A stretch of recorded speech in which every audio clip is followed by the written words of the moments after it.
All right, chat. We are live. Welcome to today's game.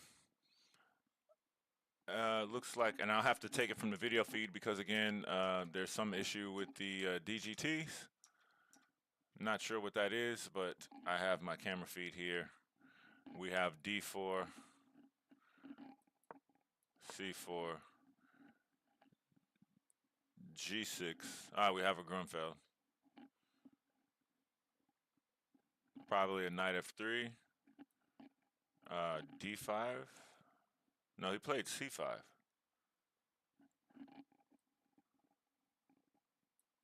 So we got bishop G7, E3, C5.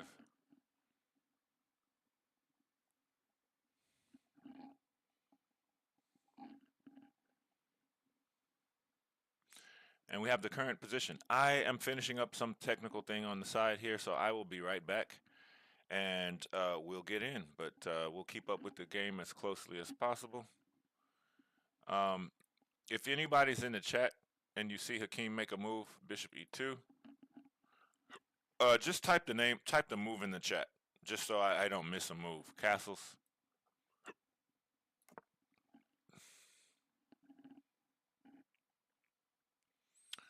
Playing a straight King's Indian castles.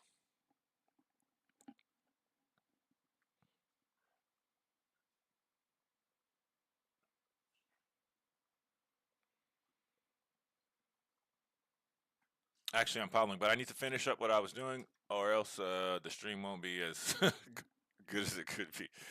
So I'll return shortly, and I'll give names, and maybe I'll type names of the players and put them on the screen so that we have all that information available. This is round 6 of the Inari Panang Chess Festivals Open Tournament 2024. We have Hakeem Yunusmatov playing somebody whose name I don't know yet, and I think he's Ren, his name, and yeah, but we'll get to this in just a moment. I will step away. What move did Ren play? And I'll have to keep monitoring this. He took on D4, and I have my stream here, so I will keep paying close attention to that. But give me a moment. I'll be back in a few minutes, a couple of minutes. Thank you.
All right,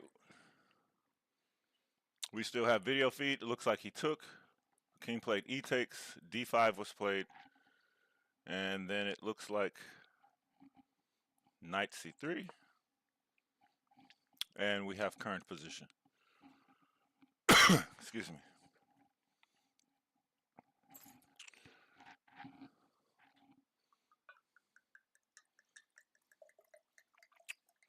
Happy holidays to everyone. Merry Christmas. And whatever else. Winter solstice, all that good stuff. Whatever makes you happy. All right, we have DC.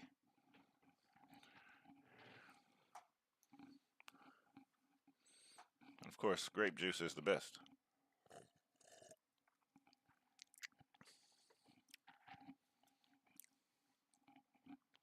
Grape juice is the best juice.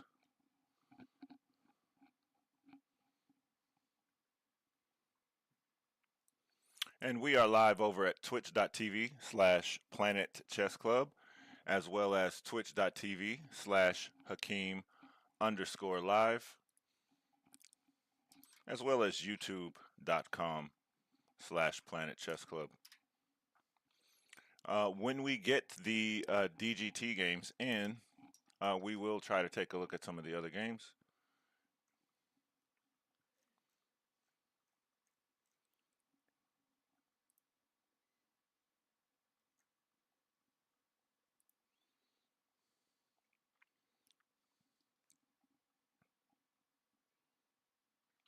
Hello, YouTube chat. Hello, Twitch chats.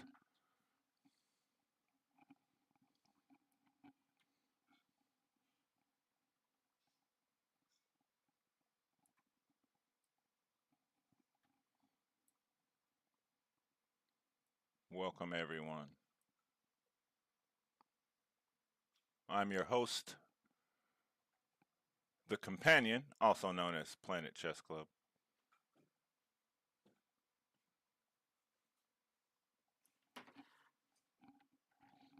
Thank you, Purple.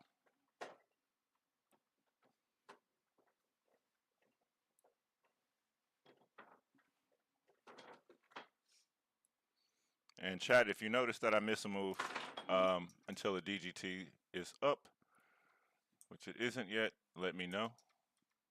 And of course, I will get that move in, but I have to keep the camera up. Black still to move. And this is current position. So this is essentially, was it? This feels like some kind of a Grunfeld, but it's like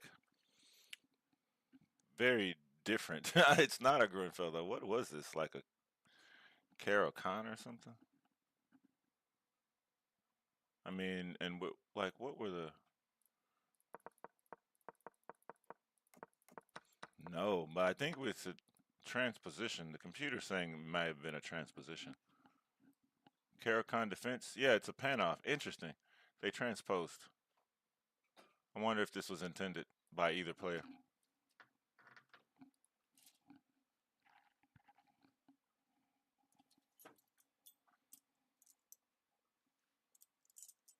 Thank you for the follow, Maxi Alpha.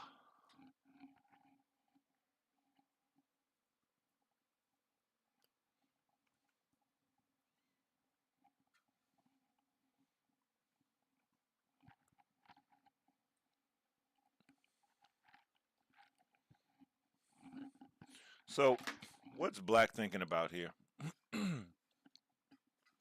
Mainly, how to develop these two pieces. If we're looking at this in uh, um, standard form, Black wants to get a knight to this square eventually. So he may be considering knight d7 or bishop g4 first and trading off, trying to make this pawn a bit weaker.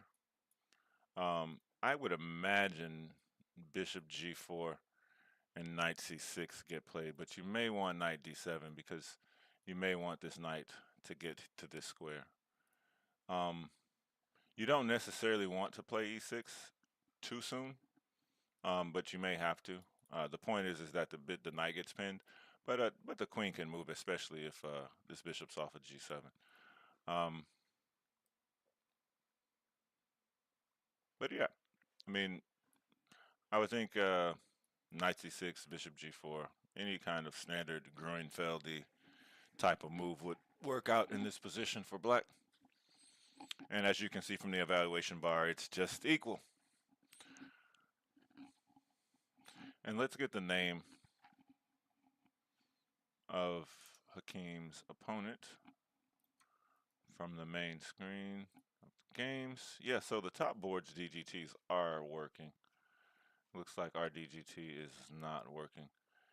And white again is Hakim Yunusmatov, and his opponent is Ri Heng Shen of Malaysia. Both players native to Malaysia. And we have Queen C7. Just attacking the bishop, saying hello, saying, hey, you're not going to just go and array your pieces on very good squares. I'm going to reach out to those squares, even beyond. And then, okay, you can still play bishop g4 and things like this.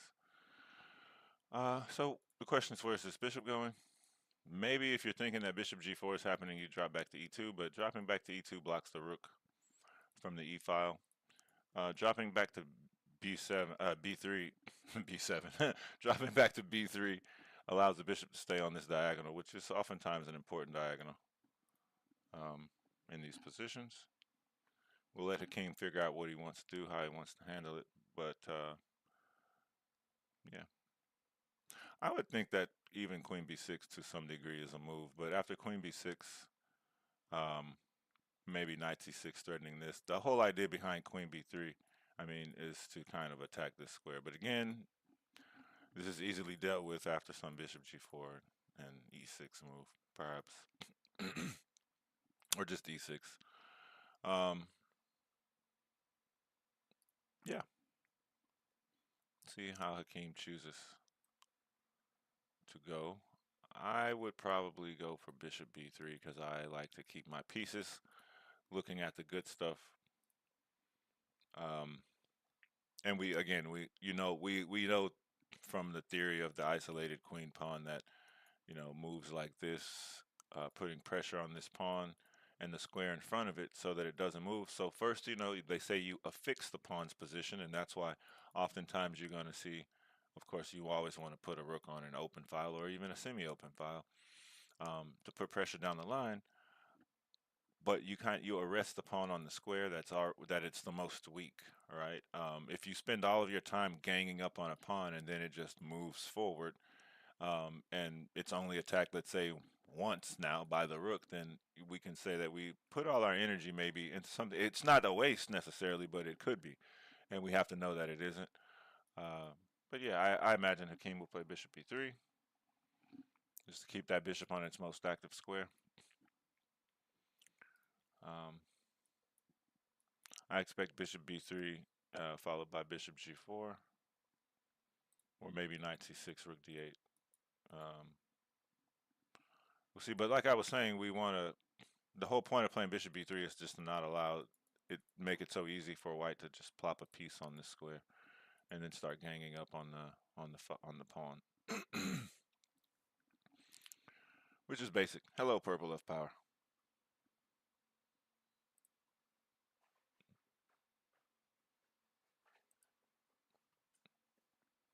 Thank you. Welcome. I'm glad you're here and enjoying the stream.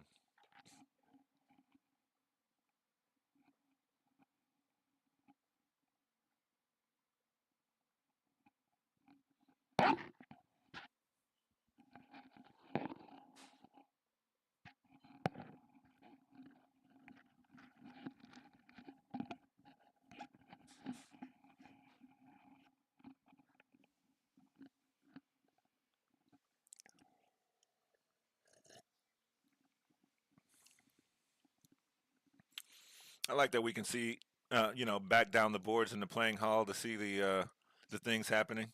We got a hand raised, looking for an arbiter to come over.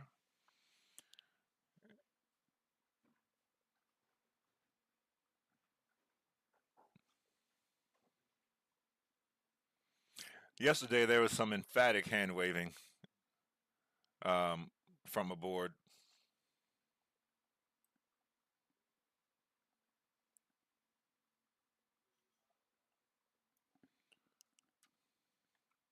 What's up, chess lover? How did Hakeem make out last night in that French structure? I had to go deal with my children.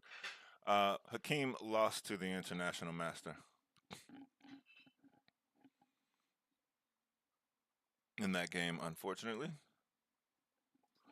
He was doing well. He came up with a move, this knight d8 move. It wasn't the best move. I like the move personally, but he just missed um, a positional, and he plays bishop e2. He just missed a very big positional point in the game. It was kind of hidden and very easy to kind of miss. But really, what he did is actually he made a blunder. He played this queen takes d5 move when he should have just taken back with the pawn, and this allowed basically a rerouting of the bishop along the long diagonal and just mate threats galore. And there was just no way to parry the structure. Was just it was kind of it was very I learned. I'll say that I learned. It was one of those quiet moves, just like Bishop B2, and you're positionally busted, and there's like nothing you can do about it. It was the most insane thing, and it was all because he didn't play C takes and basically allowed some tactics along the diagonals against this castle king. He played black. Chess lover. Yeah, I know that. I know how that is.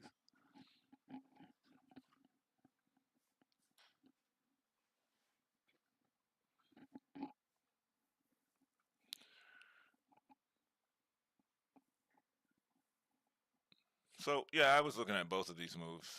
I would probably would have preferred Bishop E3 just to keep pressure on the king, but this is understandable because you know Bishop G4 is probably coming, and now that this Bishop's on E2, this might even be a sort of a deterrent. Maybe Black doesn't even want to play Bishop B4 first because it doesn't affect the pin. And if you do that, you'll give away h3, and if you're taking, or if you don't take, you lose a tempo. But if you take, then you give this bishop, and we're looking at that d5 square, right, halting this pawn that we were talking about. And it's whites who's gaining control. Um, there's probably going to be at some point some g3 and challenging this queen with rook c1. Just to put to get the pieces out on the best squares, or even rerouting in this way against this. So there'll be a lot of pressure on these two squares. And simply even just bishop e3, just like, okay, you know, it's fine as well. There, the position's fairly normal. The computer, if you look at the evaluation bar, did not really enjoy, does not really like bishop e2 as compared to bishop b, because this is a more passive square. And like I was saying before, you're cutting off your rook from accessing this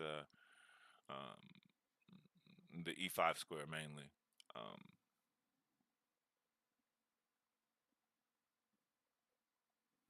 so from black,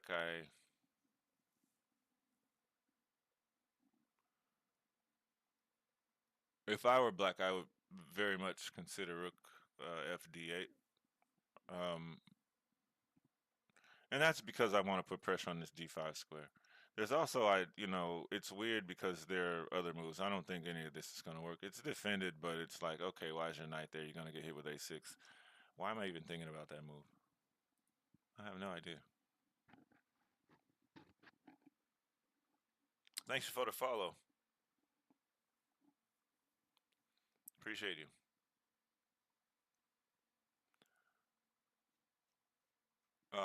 Yeah. um, I think I kind of like black here. I think maybe knight c6.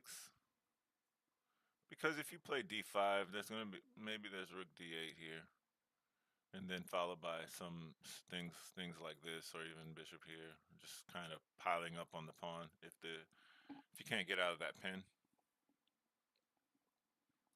of the pawn on a d file.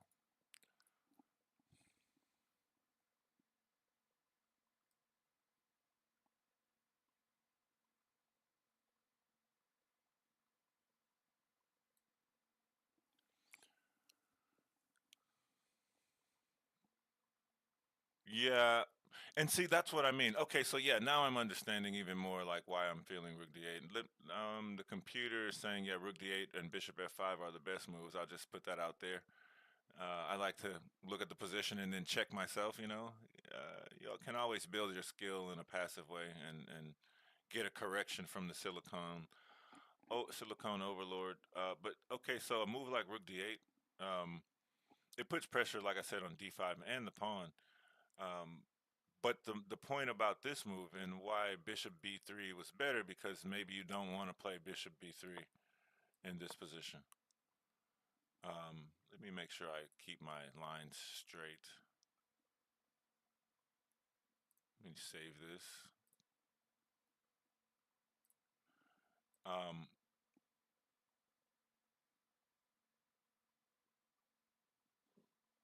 but yeah, so this bishop stays on F7. This is the pressure that I was mentioning before, like intuitively that I kind of like because now after Rook D8, there's just the potential of things like knight, knight here, and forcing you to play something like. Um, so if you play Rook D8 here, maybe Knight G5 immediately, just to.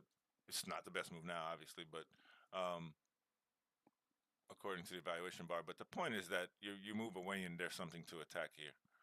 Um, when there wouldn't be that if the bishop and there's not that while the bishop is on the E2 square instead. So Rook D8 potential move. If not Rook D8, I mean there's going to be some normal developing move. Maybe this bishop. There's not much to go to F5. I mean I don't think White's trying to chase the bishop yet. Maybe Bishop G4 anyway. Like I said, I don't necessarily like that because of H3. And it's just asking, okay, why did you let me play H3 for free? Grabbing space on G4, controlling G4 with the lowliest of units.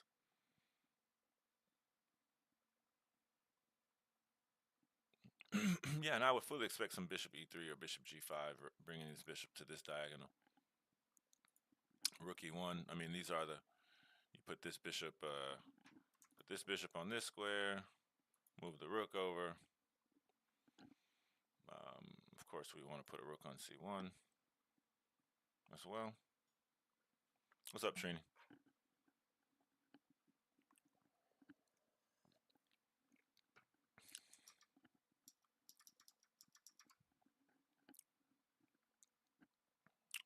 Glad that you're here.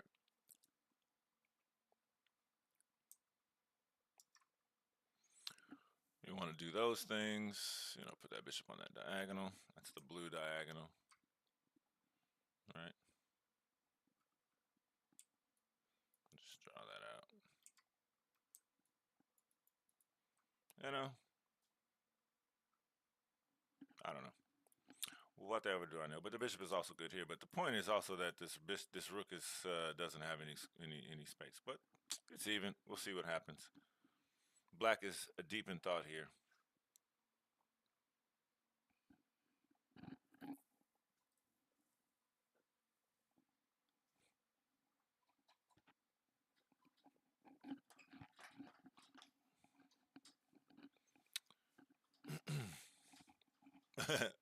Yeah, what, Trini?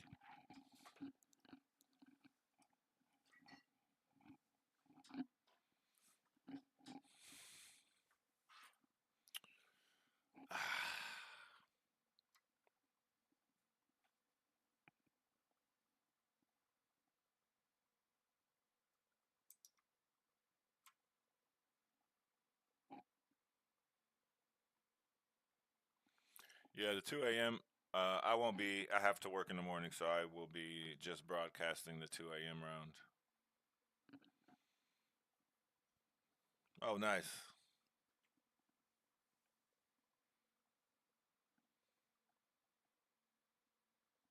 Bishop F5.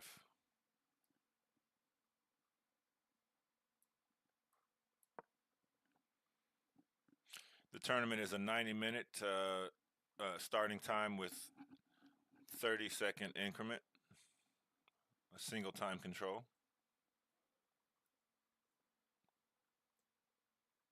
30-second increment given after each move made.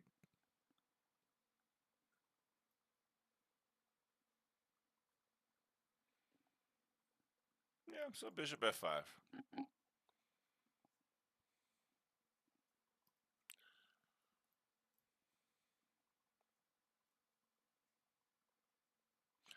At this point, I would probably play bishop g4. I mean, bishop g5. The point here may be that he's going to try for something like this. I don't see why that's even a thing. We would take that, and maybe play rook c8 or queen b3. I mean, rook c1 or queen b3, I think, maybe.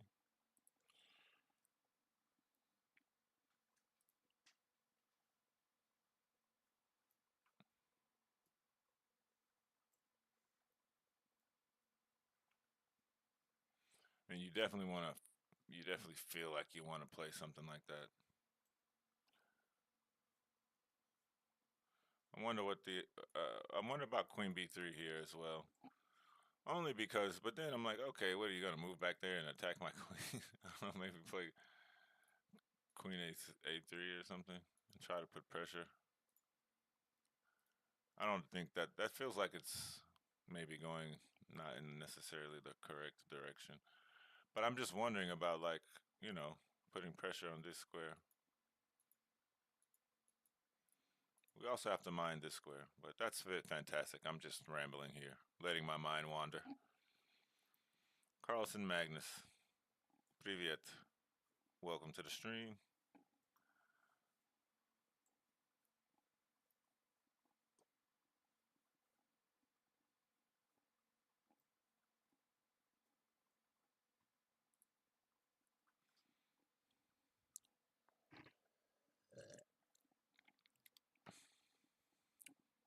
Thanks for the follow.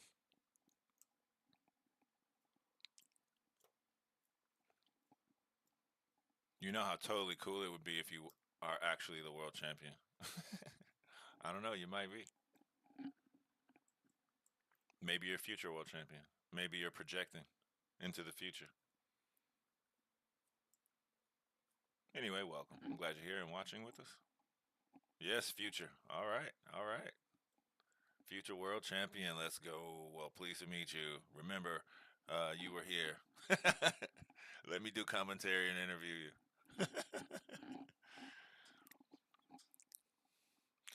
We are live on youtube.com/Planet Chess Club.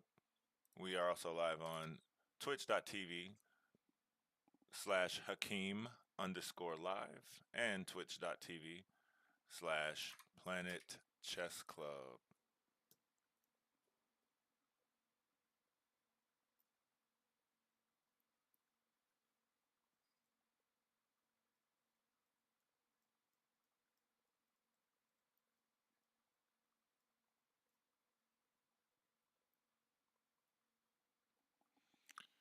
Did I miss a move? Oh no, he just played bishop f5. What am I saying? I need to eat dinner. My sleeping schedule is totally. I slept for the first time for hours during the day since like years, I think. Because these games are like the games are at 8 p.m.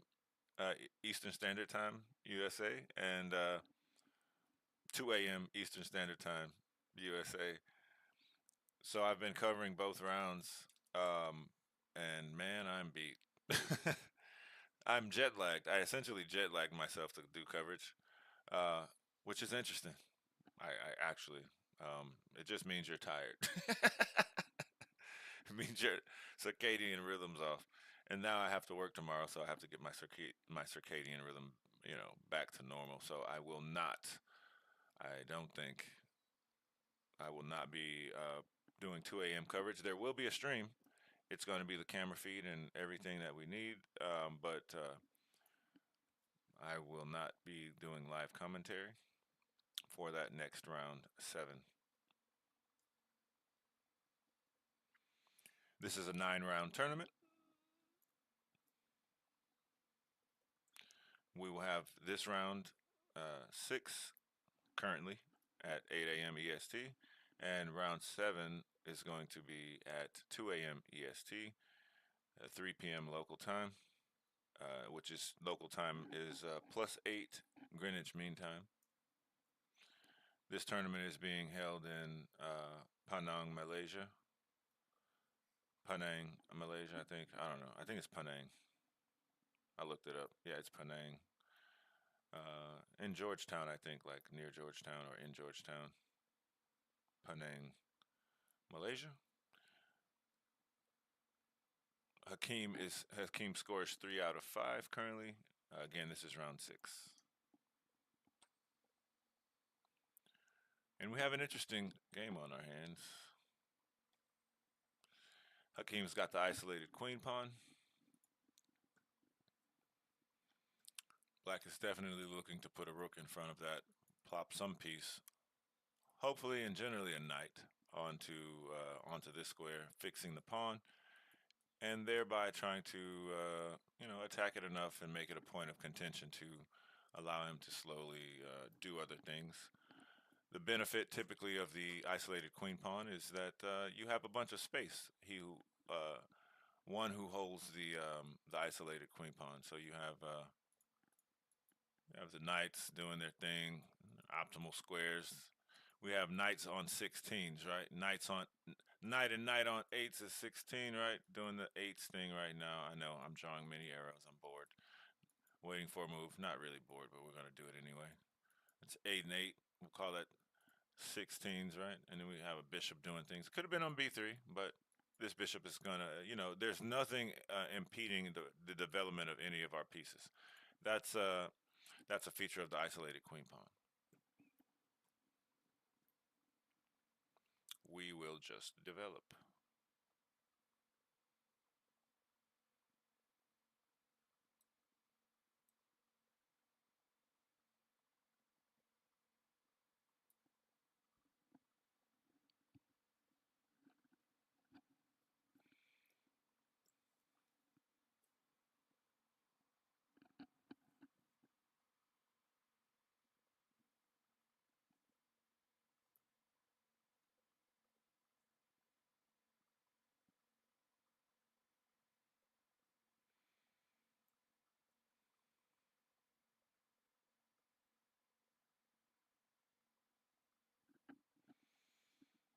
All right. Feel free to ask any questions, chat. There's another game that you want to look at, and then we have the DGT of it. The DGT has been misbehaving quite some bit, and so hopefully we can get the game. I'm gonna go ahead and check to see if this game's DGT is working, and if not, yeah, we have the game here. It looks funny. It's misnamed, but this is the game. And let me see if I can fix this overlay. And we'll just follow along here until we are unable. It worked for quite some while yesterday, but it didn't work permanently.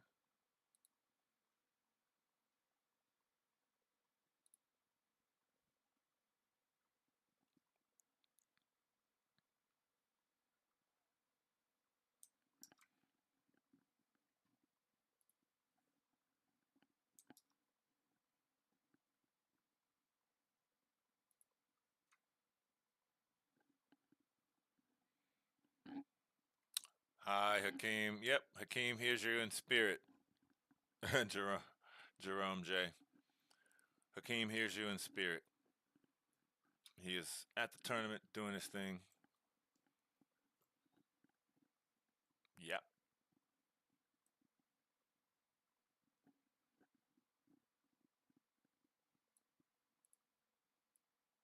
And hello to you, Jerome.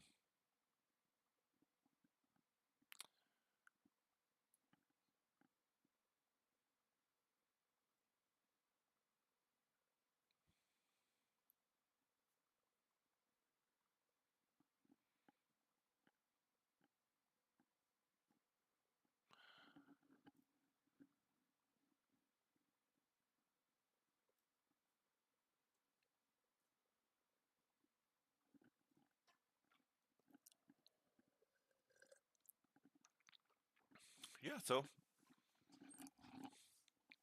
maybe we can take a look at one of the other games. Let's look at the top game for now. Let's see how this happened. What's going on here?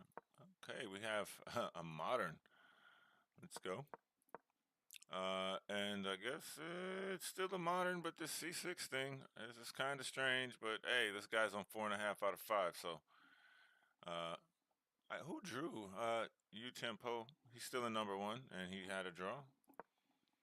Okay, D5, E5, of course, because why wouldn't you? And we're going. This feels like this guy would. It really.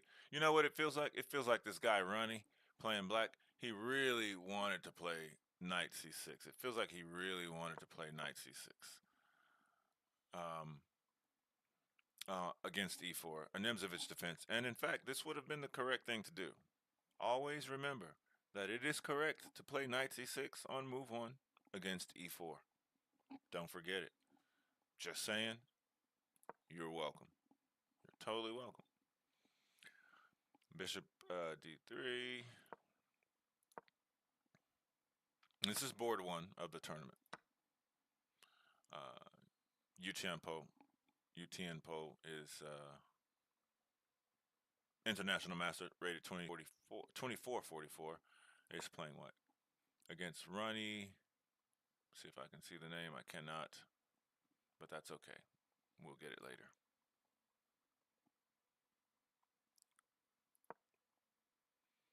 Yeah, here come those pawns. All right, so now, I mean, yeah, we've got ourselves a thing here happening for sure.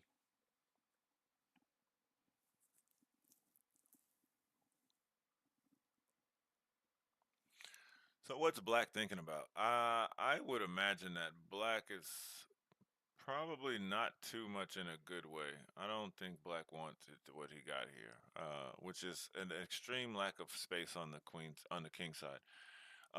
You probably don't castle queen side, but you may want to start considering it.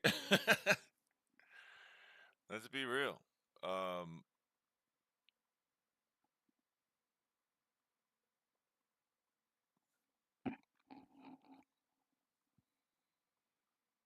so a question is,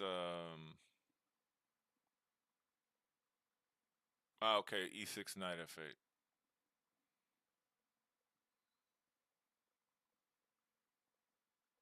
When you don't have this, but okay, E6 knight F8.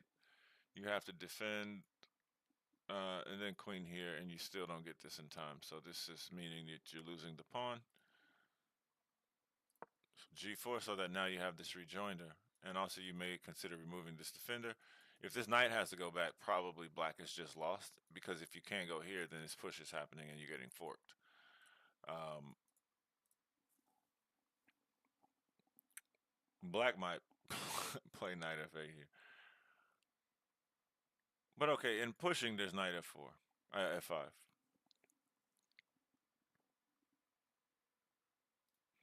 So maybe there's castles for Black.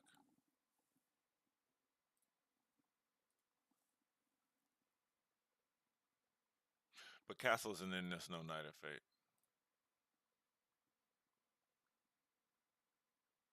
E6? E6 seems plausible.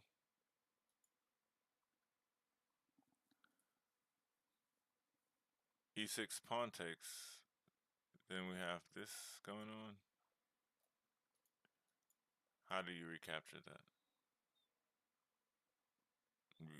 You don't have any real way to do that. So E6 is kind of off because takes, and you're getting forked.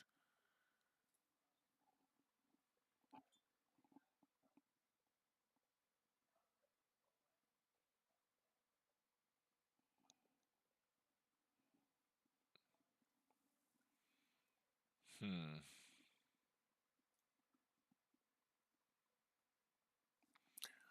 I feel like Black is probably just very close to being dead. um,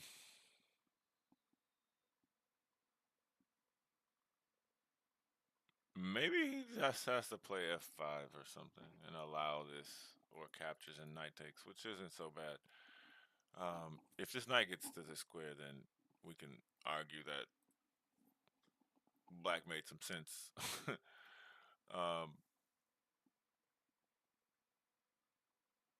Maybe black will take once and play e6.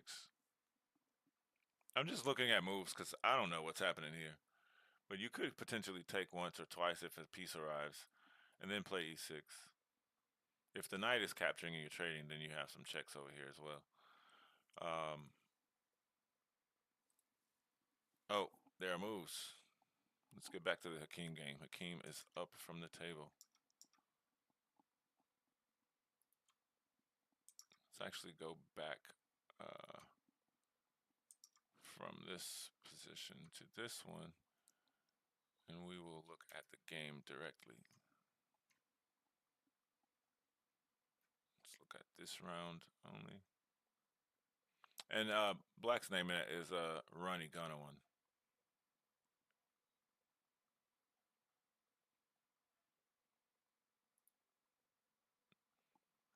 Okay. Hakeem chose. So did we miss any moves? I don't even want to go back through the moves to look.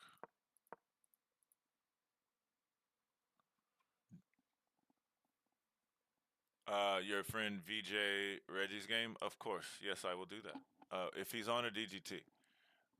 If they're only, I don't think everybody's on a DGT. What's his rating? Oh, he is. Okay, yeah, I'll definitely check it for sure. Of course. Thank you for coming and asking, GM Babib. Board 8. Okay, I will check it in just a moment.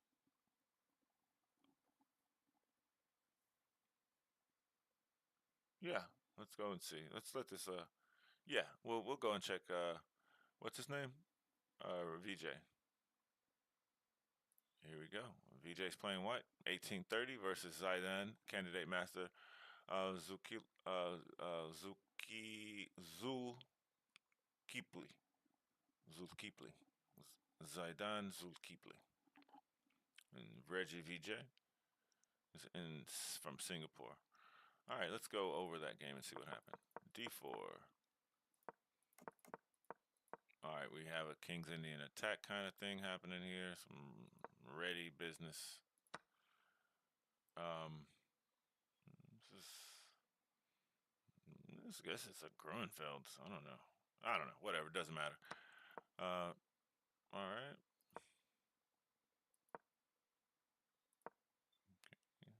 This is all making some sense.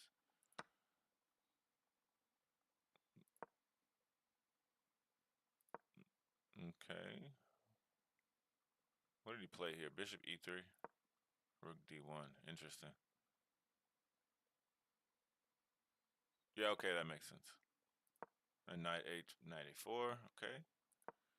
Holding on c5. This actually makes a lot of sense now. Yeah. Keeping your pawn mobile. 3. No, you can't block my attack on your pawn. The bishop. All right, we would love to play such things.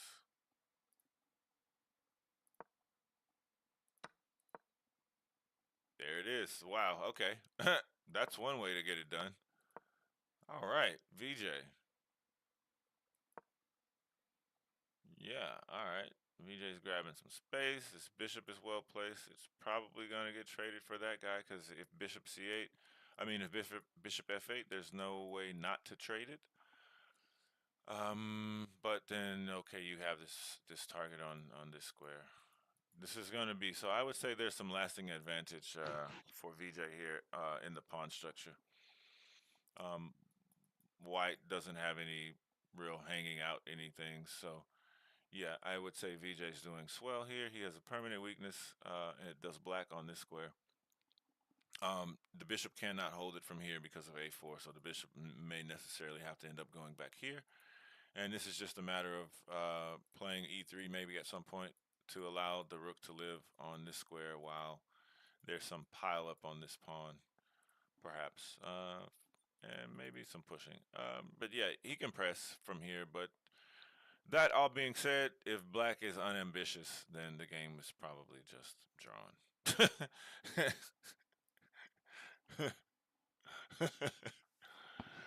Where do I think this is going to end up as a draw, man? First, it's going to be this is either going to go to like, well, I don't think it's going to be an opposite color in game, but I see a queen and rook in game perhaps, or a rook in game, or like some rook and bishop, rook and one bishop in game. Yeah. Um, but what I don't see here is this game really wowing the audience, so to speak. Oh, you're most welcome. I'm glad I could do that for you.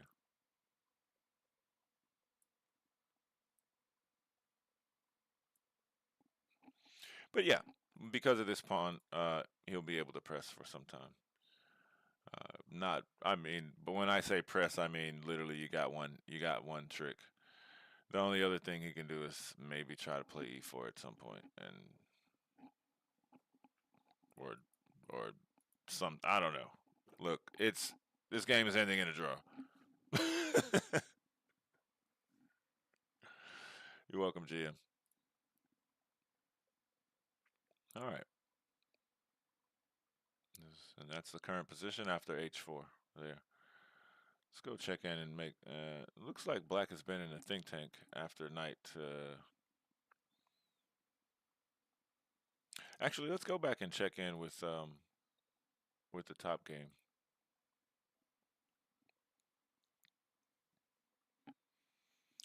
because we left it at g4, knight b3.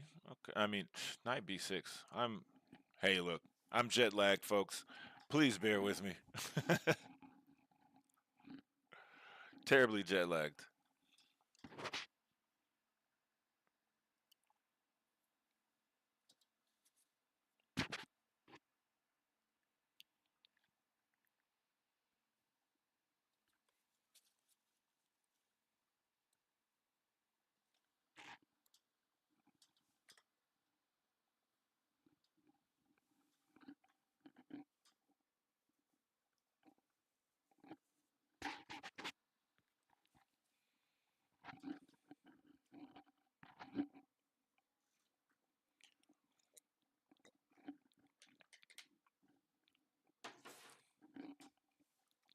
Have I ever been to that tourney? I have not.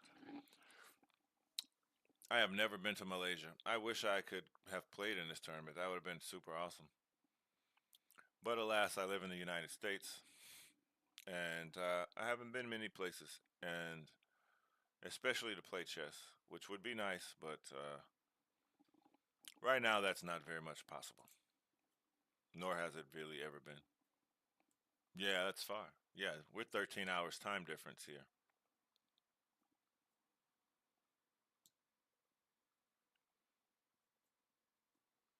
Yeah, the tournament's happening in +8. I'm in -5.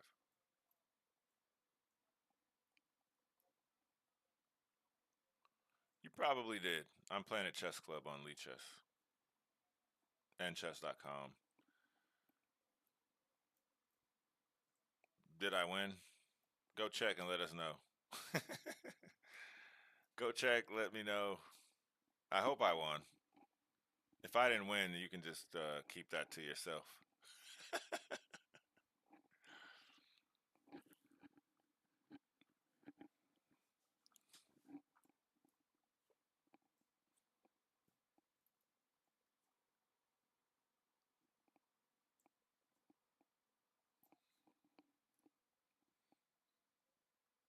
The score is 1-1 in Rapid. What's your Lee Chess name?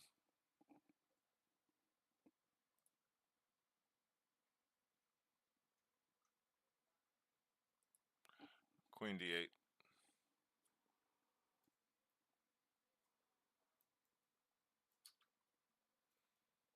Hmm. Were they good games or were they just games where we just both crapped out? Or were they good contests, GM? Now you know who you played. That's super cool. Like, how random is that?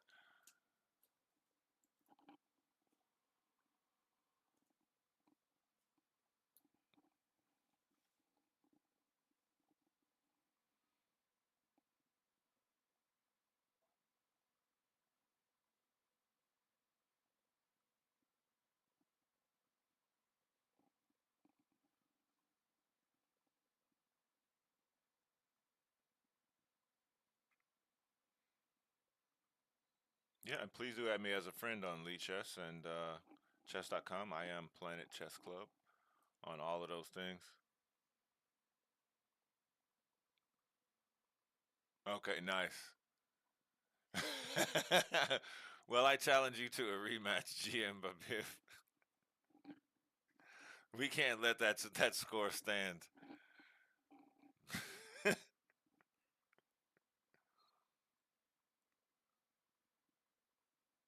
We cannot let that happen like that. We cannot leave that. Now that we've met, you know, we got to do something about that. Ah, so Queen D8. Interesting that he chose Queen D8. Why Queen D8? I mean, okay, getting off the C file makes some sense. But realistically, why not Queen C8? Maybe because you want to put the rook on C8, but I feel like you want a rook on D8.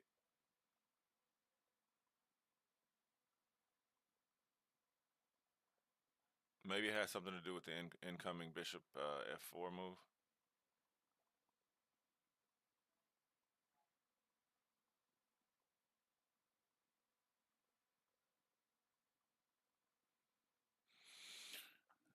But I mean,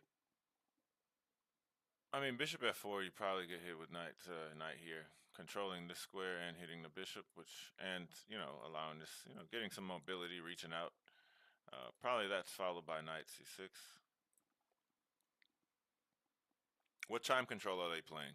Says Luke. They are playing Luke X. Nice name. Welcome. They are playing 90 minutes for the game with a 30-second increment after each move. So an hour and a half plus 30-second increment. Of course. Thank you for being here and watching and hanging out with us. Do you have some?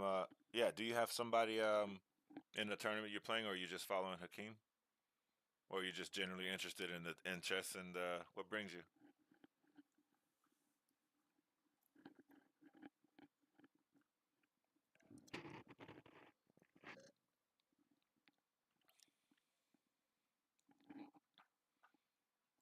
Babib, do you have anybody else that you're interested in watching?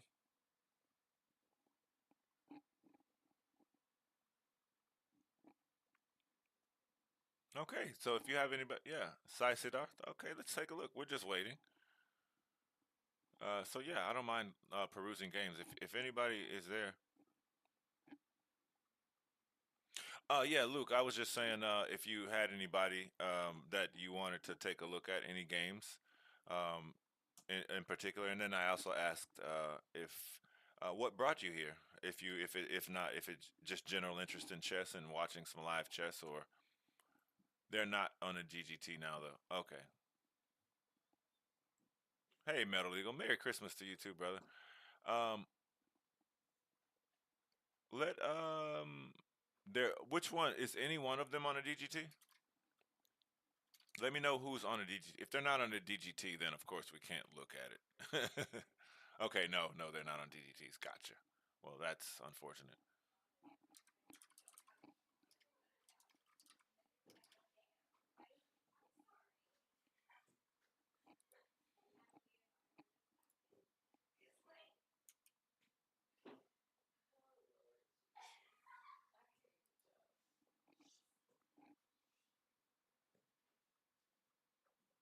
Okay, cool. Well, thanks for being here. I definitely appreciate the support, as does Hakeem. Yeah, and if don't be afraid to ask any questions, and you know, please interact and let me know. We're supposed, I enjoy answering questions, and yeah, I'm your host, the companion, also known as Planet Chess Club. Who is this Ree? I don't know. He's a guy who plays chess. Ree is Hakeem. Okay, so White is actually Hakeem. They messed up the DGT board, like the names or something. So there are actually two boards. The actual board with their names on it is not working, but this is their game and this is the position. Ree Shin is actually black and currently playing white. In this position that's on the board is Hakeem Hakeem Yunusmatov. Your 1400 rapid bullet on chess.com or some site and soaking up the knowledge. Nice. Well, first thing, 1400 rapid and 1300 bullet. Well, yeah, don't mention bullet. You do better mentioning blitz. Play more blitz, less bullet, but also play bullet, but also play more rapid and ask questions, and you should be fine and well on your way to improvement. Oh, is he white? Okay, yeah, Hakeem is white, and Rishin is black. So there have been some DGT feed issues from the tournament. We are able to get the game. We have the camera feed. We've had to use the camera feed sometimes. Daily, we were able to follow the DGT feed for some time, and then it just wigged out or something.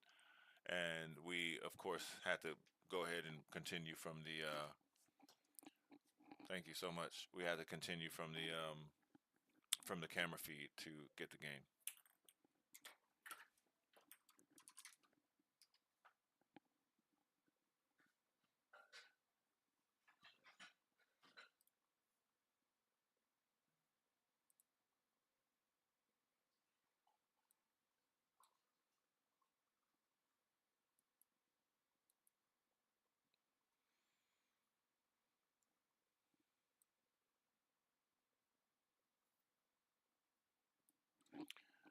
I'm just checking some messages and things, being on top of things.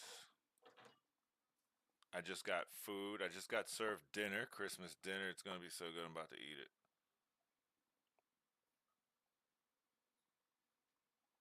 All right. Did we get some moves?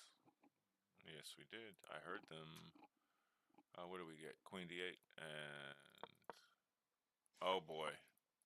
Yeah, please, please don't touch the board. It's good now. I'm gonna go quickly jot these moves down on my board.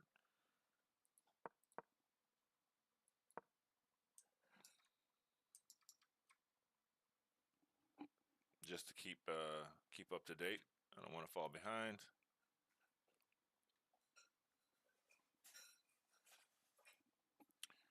Don't want to fall behind.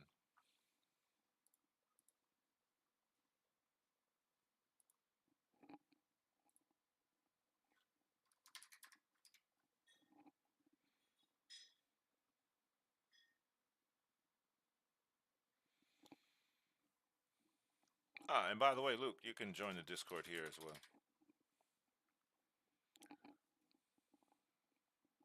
Jay Theory, Merry Christmas Club. Merry Christmas to you too. Welcome, Jay. Good to see you. Happy that you're well, because, of course you must be well because you're on the internet hanging out at a chess tournament and online chess club. But continued well wishes to you, of course. This is my son? No, this is Hakeem, Jay Theory. This is Hakeem live, man. This is Hakeem Yunusmatov from Hakeem Live from this channel. I'm sure you know Hakeem. He's been around forever. Good one though. I mean, I guess maybe he actually could be, but he is not. Okay, I've adopted Hakeem. That's my boy. Thank you for the follow. Appreciate you and welcome.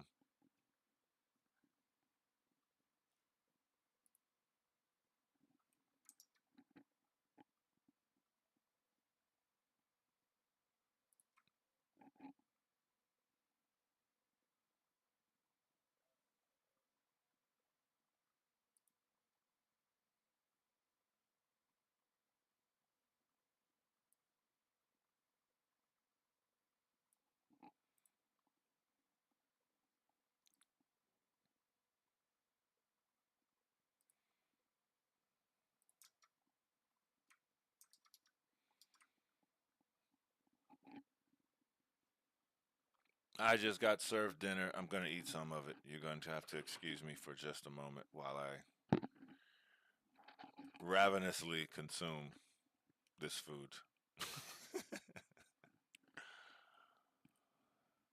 It's just dinner, nothing special. But it is so special. Every meal is special, folks. Don't forget that. Every moment is special. And that's the magic of things. And I'm going to mute myself so I don't disgust you?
We just get a move?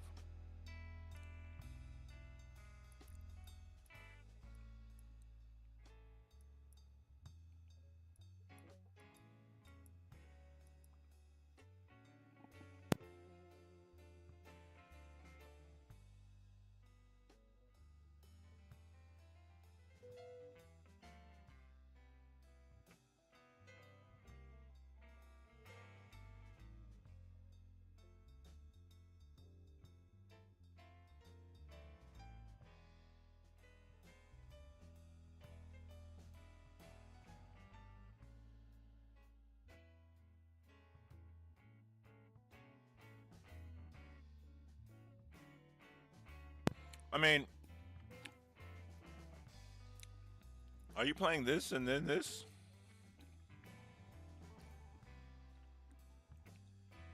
Because then you're gonna get hit with A3. I mean A6. I don't know why I'm inverting that. I was thinking sick. I have no idea.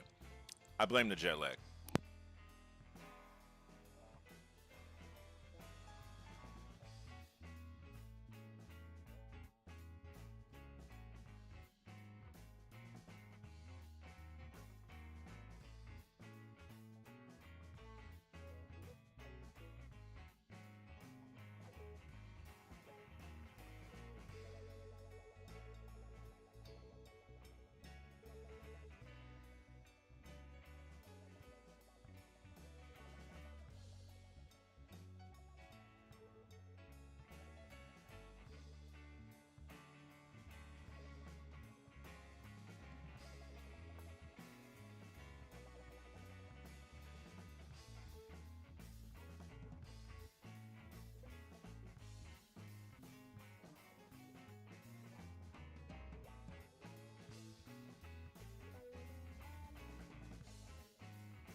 Yeah, I don't know. There's no Queen C1.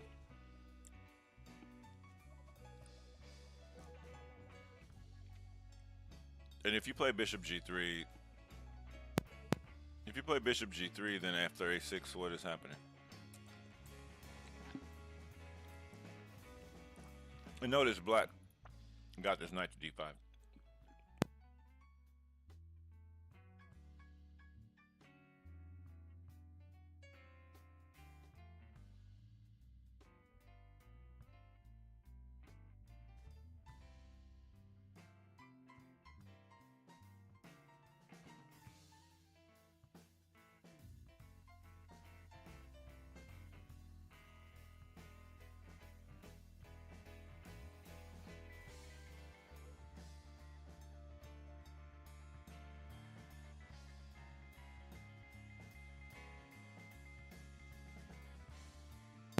I mean, I guess there are a few ways to play it, but and maybe this is some. This is probably still booked, but feels strange to me.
I hadn't considered this, but I like this move. You trade off, I get a knight. Maybe I even get rid of my IQP. Turn it into. I don't know, you probably still take, but maybe you take. The knight can go back to the queen side, the king side, via f6. Still some pressure, a little bit. But if you play f6, he ignored this and played. Oh boy. Oh no. Is it happening? Oh, it's happening. And it's broken.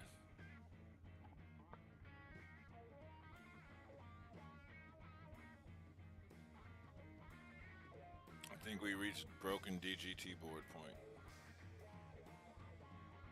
Or DGT feed. No.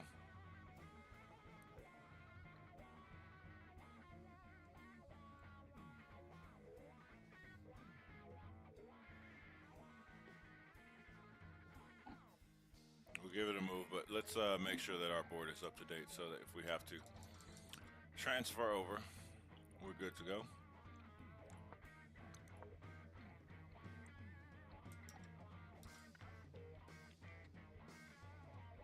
And let me get the big cam up so I can see the board. Queen's on d8. Bishop f5, knight d5, bishop e5, knight b5. So, yeah, this is current.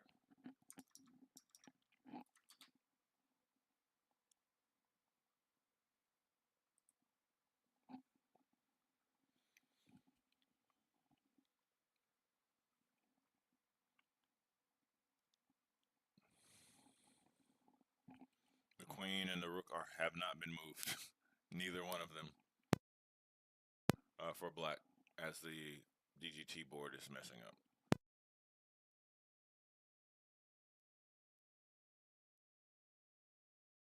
Or at least the feed.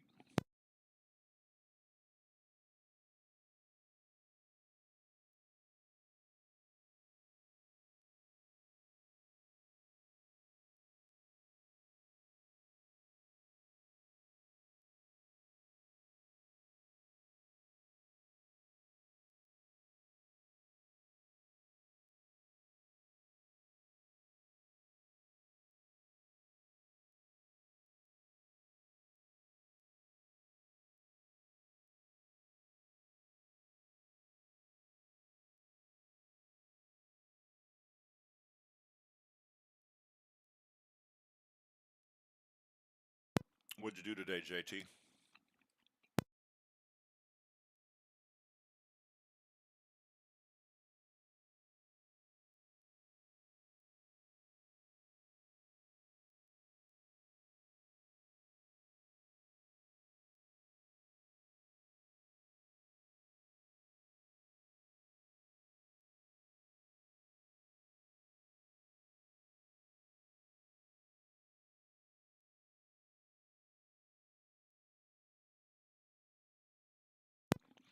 This food's so good.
He's in the tank burning those minutes. Burning those minutes. Burning those minutes. Hakeem is Rishin. He's black. Oh, I think you already asked that.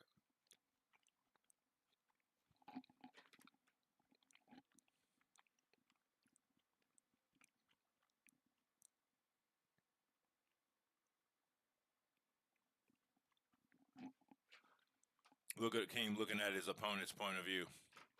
And we get knight c6.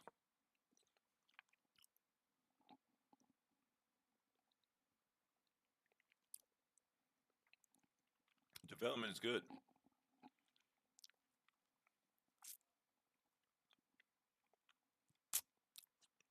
I don't know how I feel about bishop e5.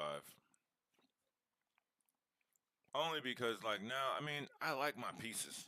I That's a bad problem I have. I don't want to trade it off. I want to cajole you out of it, out of your pieces.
This is so ridiculous.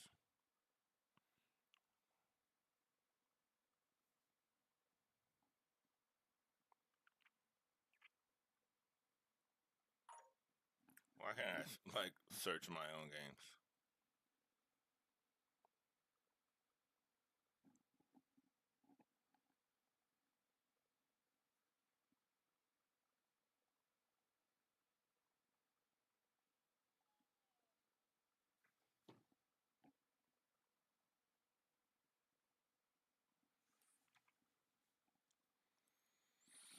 All right, and bishop g7, king g7. So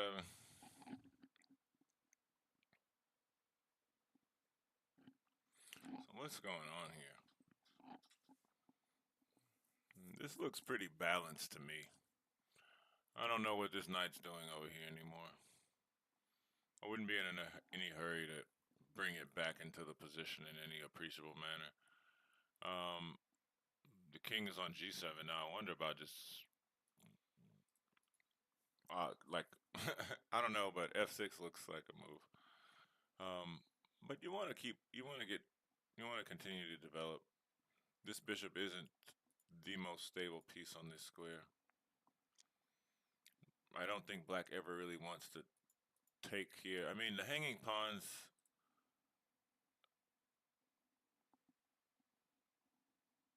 After let's say a6 knight c3, I don't think black wants to take the time to play a6 to force this move. Maybe queen b6.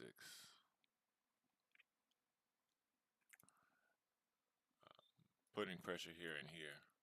Maybe we can get you know, get a rook on this and leave him with this pawn and put pressure still.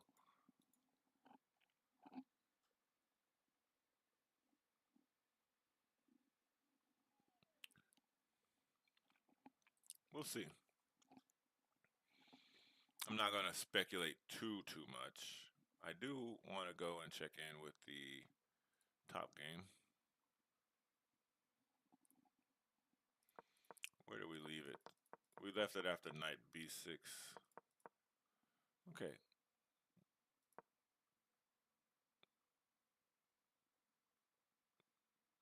Hmm. is such a strange position to of invitation.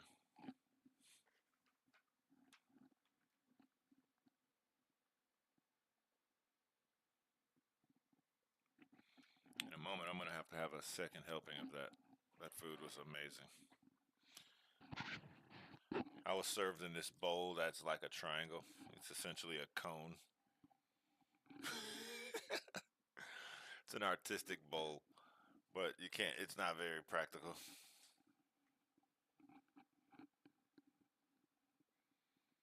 Can't get enough food in that bowl. I mean, fair enough. There was enough food in that bowl. That's why I'm not rushing to refill it.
All right.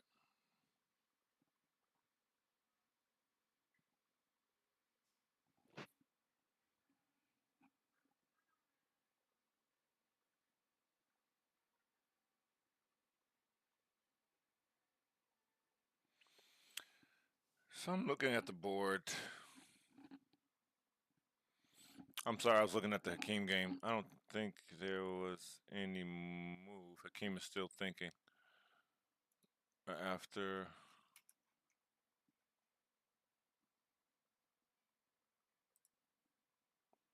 yeah, after King G7. I am going to have another bowl, though, for sure. To that end, I will return shortly.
And we're back.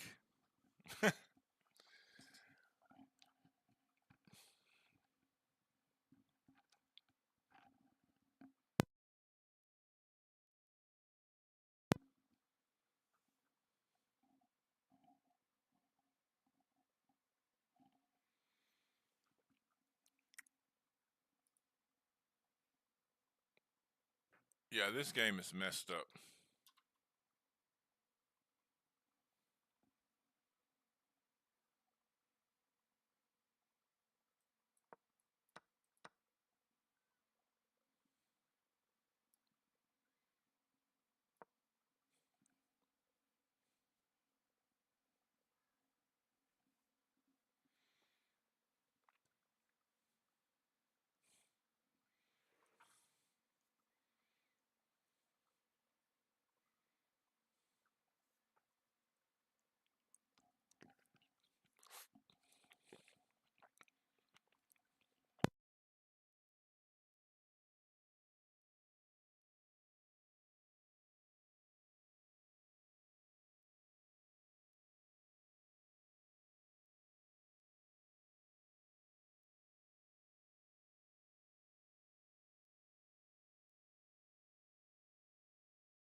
Rook C8 makes some sense to me.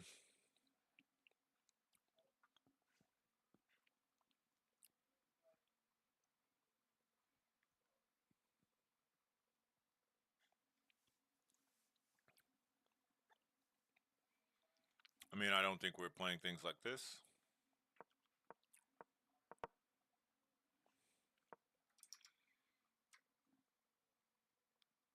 Yeah, that game is borked.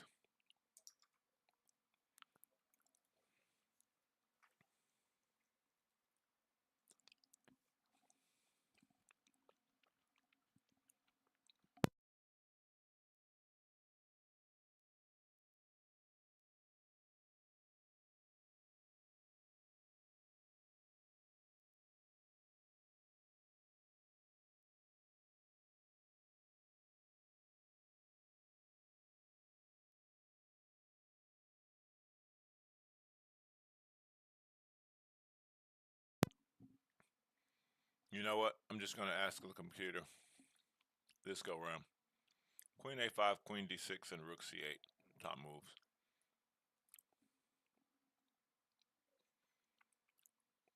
Queen D6 and Rook C8. I mean, I would play Rook C8. It's more peace in the game. I mean, this move feels still a little redundant because, I mean, if he's going to take anyway, which I don't think the king played this to take. I think he wants the hanging pawn structure.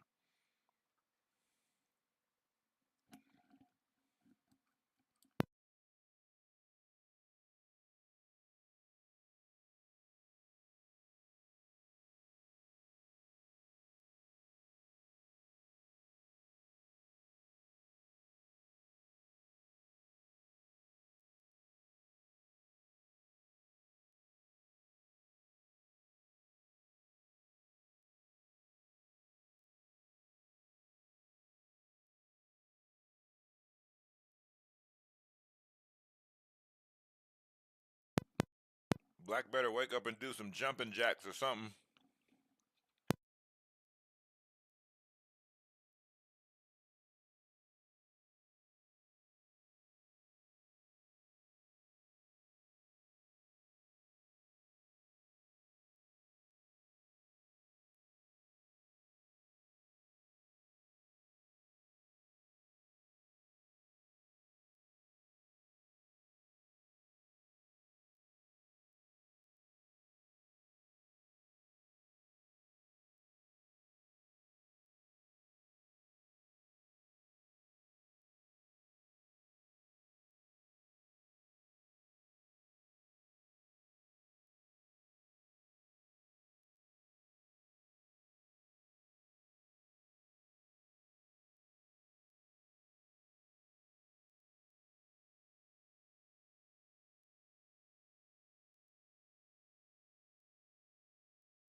I'm finishing up my dinner, chat.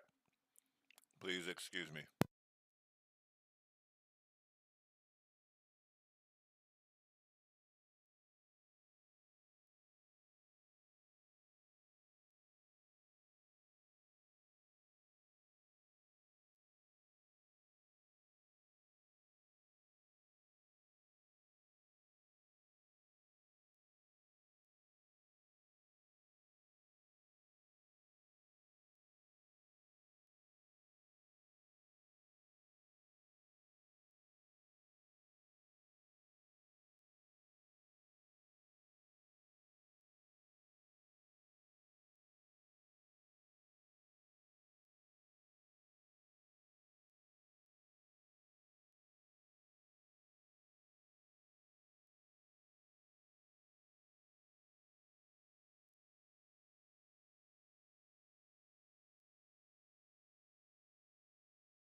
This dude look like he about to blunder.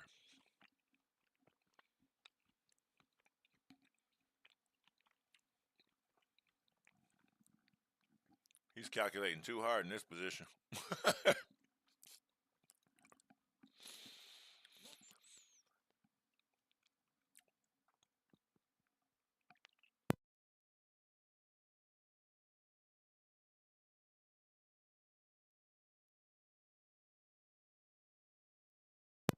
I'm just kidding, by the way.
Black is still thinking.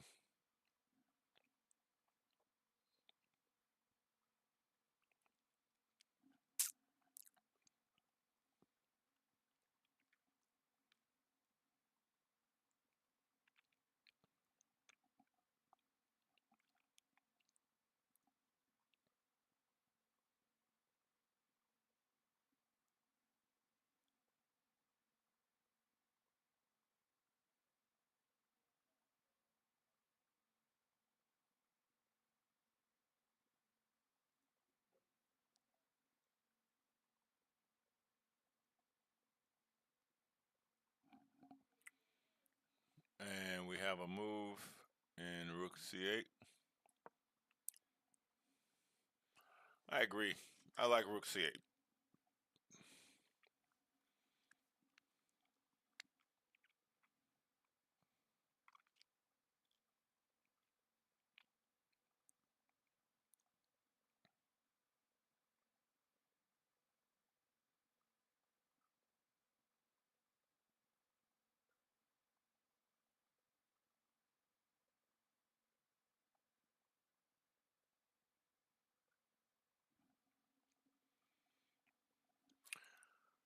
How many rounds has he won so far, Grand Knight? Hey, what's up? He's won 3 rounds. The score is on the screen. It should be. If it's not, that's my fault. Yeah, score is 3 out of 5, and this is the 6th round currently. How you been, Grand Knight? Yep, Hakeem's on 3 out of 5, battling out against um, this fella here in the 6th round.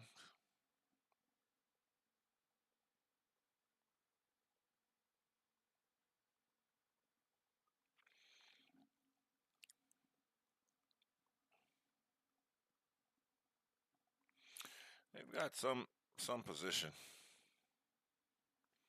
It's about all I can say that it is.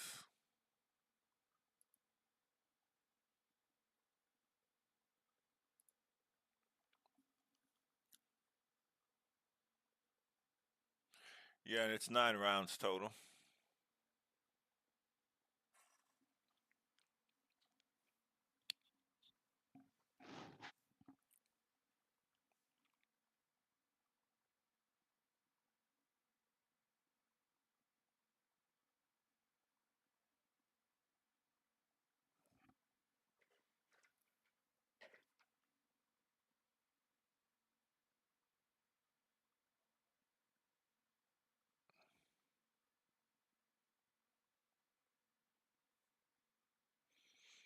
Yeah, and they're about 2 hours in, going on 2 hours into the game here on the hour.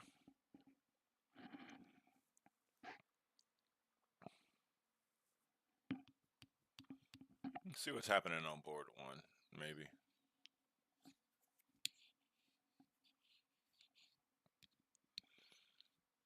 You guys have to excuse me. I'm totally jet lagged.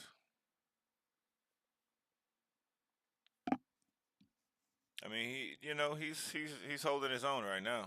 Yeah, Hakeem got no opening advantage. That's for dang sure. Yeah, I mean, this is just equal. It's equality here, all in all. As far as the computer evaluation, it's just even. I mean, and if you look at this, it's kind of like it's very drab. Black should probably not take on C6, C7. Lord have mercy. Should not take on should not take on C3 because this it strengthens this pawn. Like the only dynamism there really is would be this structure, but even more so this structure where there's this kind of perma weakness. But you know, we're just waiting. I'm because I'm so severely jet lagged. I did it to myself. I tried to do so many rounds and do the 2 a.m. rounds too, but I have to work in the morning, so I'm just kind of taking it easy. Um, like man, I knew the crash was gonna come, but I slept for the first time today earlier. During the day, it was nice. I don't often get to do that, and I often can't do that. Like I just cannot sleep when the sun is up. So weird. Like I would have problems if I lived like in the land of the midnight sun, like in Norway. That's why Magnus Carlsen's so good. He lives in Norway. He's from Norway. You get that midnight sun action.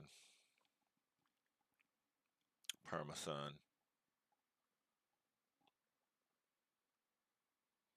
Extra study hours, you see.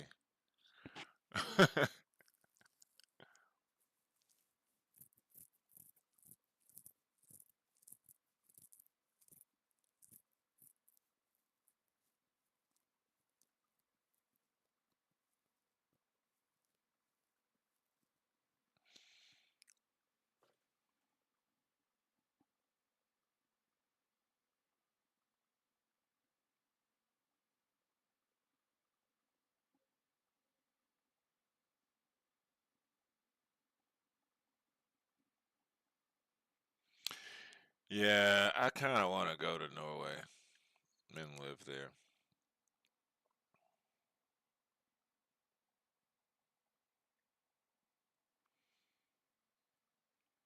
I would also go to Malaysia. I would. Totally would.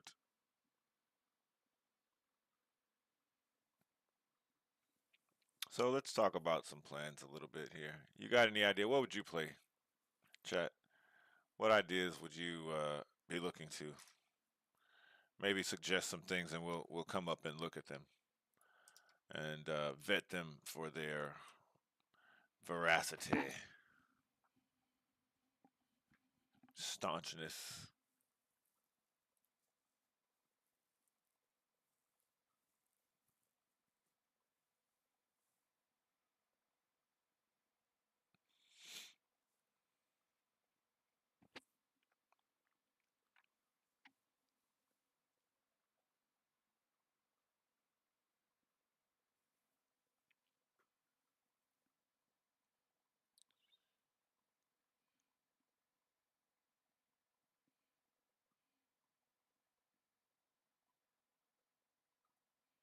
I expect for the itis to become somewhat irresistible here in a moment after I just ate that food.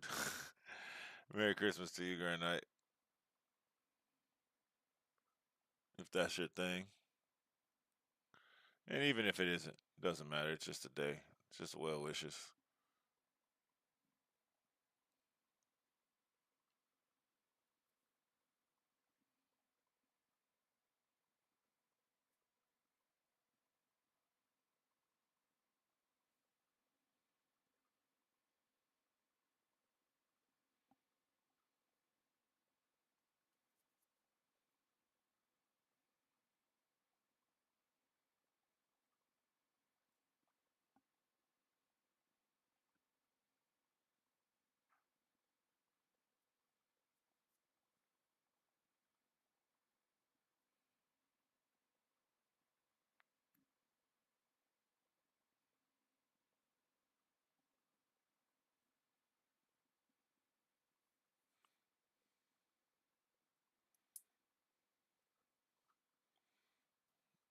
Okay, why are we looking at this from the black side?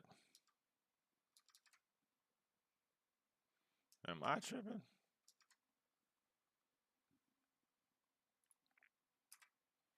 I think we did that just to see what was up, and then I didn't put it back. But Hakeem is playing white, by the way. Hakeem's on the bottom.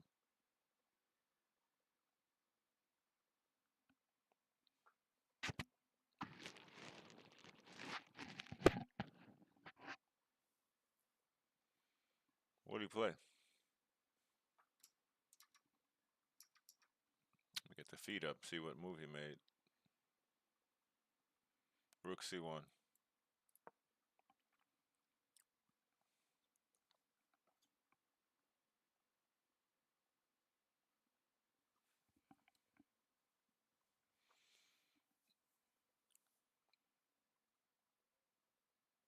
This doesn't necessarily mean he's going to go in for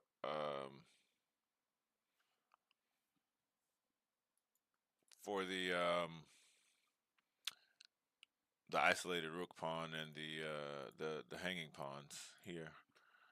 Could could mean that he might take with this, but then this is a bit of a target, especially after some bishop g4, bishop e4 attacking this piece. But like I said, this feels very drawish to me. It feels like pieces will just get traded off 1 to 1. Um, I don't really see. I mean, this game is going to be won in the end game. Put it that way.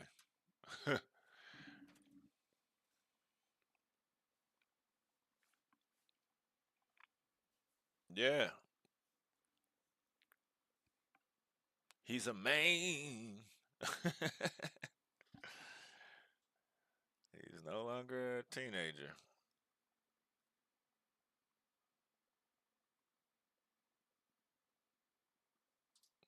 He grew up right before our eyes.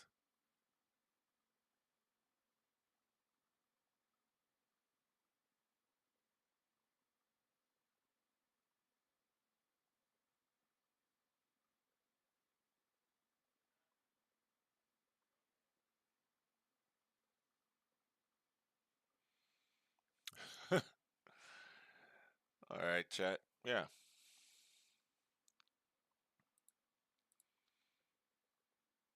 I mean, if you guys have a hand, I mean, there's not.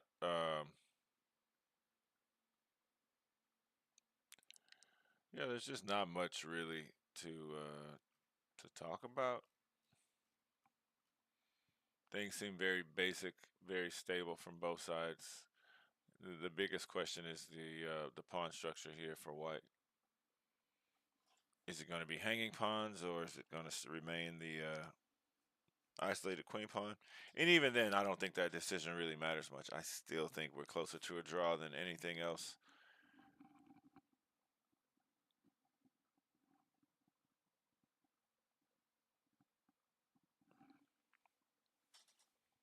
And black is playing well. Both players are playing well.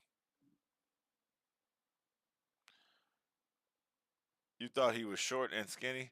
Like what is that? Like how are you short and skinny? Like that just you just described a child. Like or something. I don't know. That's funny. I'm goofy. I'm you know no dude. Yeah. I mean, I guess if you had never paid attention, or if you never saw him, you may think something like that. But who knows?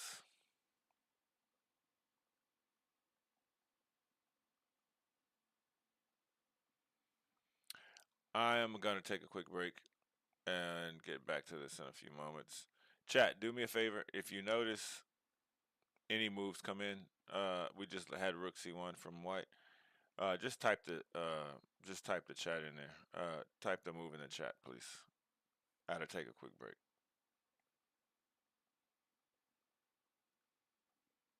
and I'll be back.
Looks like we've had a few moves. What happened, chat?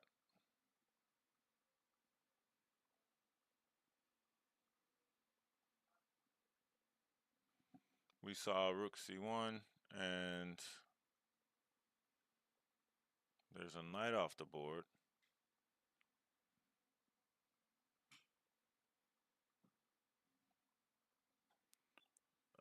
Bishop f5.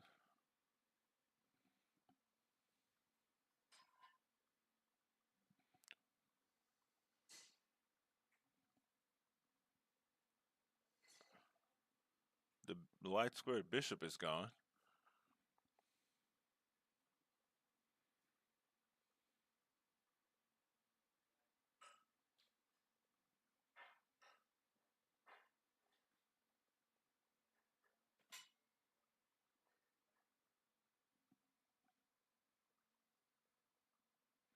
How did that happen?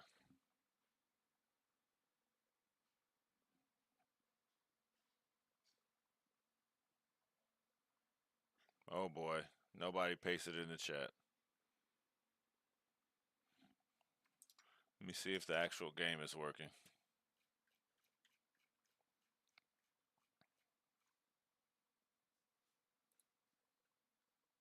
Yep, we still have game. Nice. So we'll just follow along here because it's still working. And I'll update my game.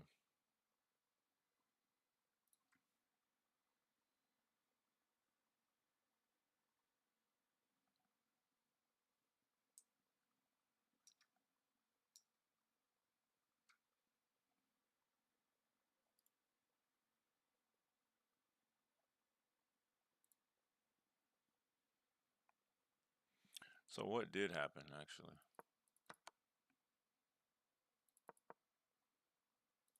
Yeah, there was no way I would have figured that out.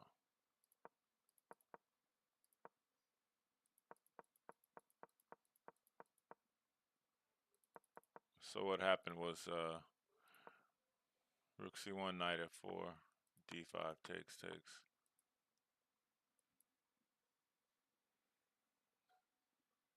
I'm gonna put that on my board just to make sure.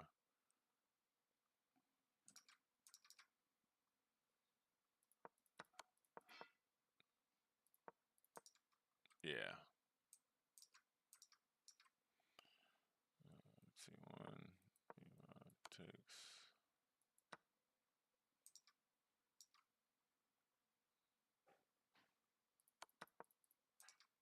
Knight b4.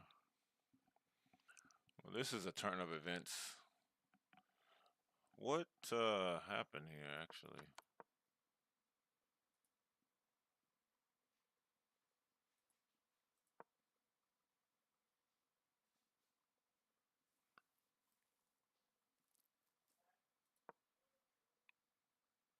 Why did he go there? Like, you're supposed to stop this pawn from moving forward. And no, now the pawn is displacing all of your pieces.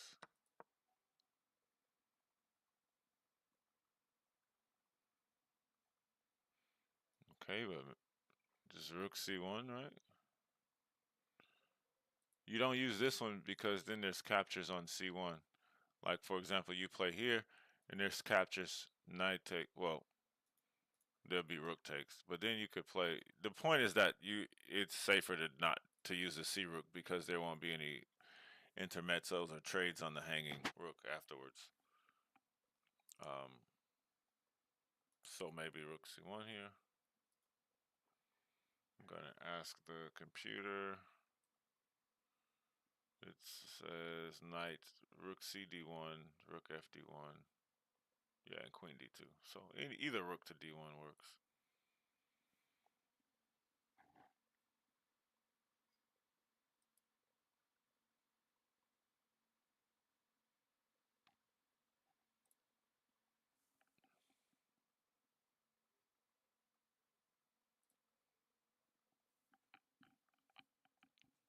Yeah, with this advantage, Hakeem probably is going to put this guy away.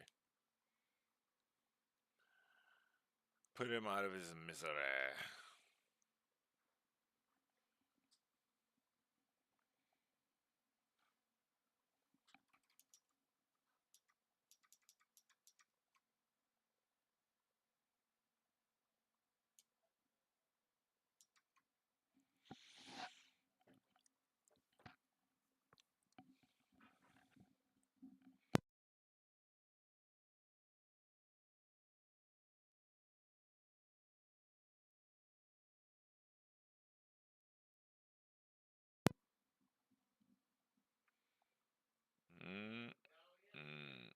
I noticed.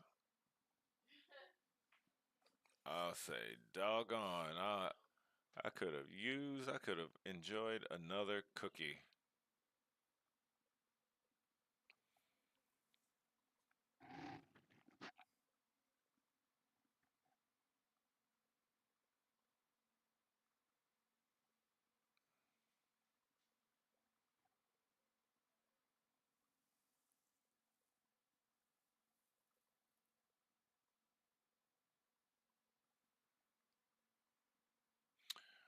It's a came to move here.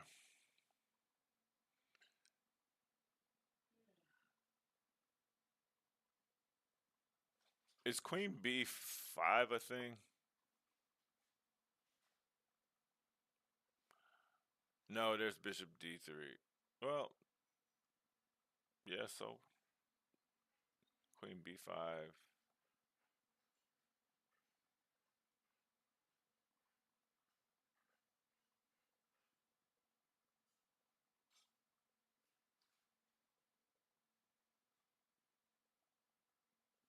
Queen B5, maybe knight D3.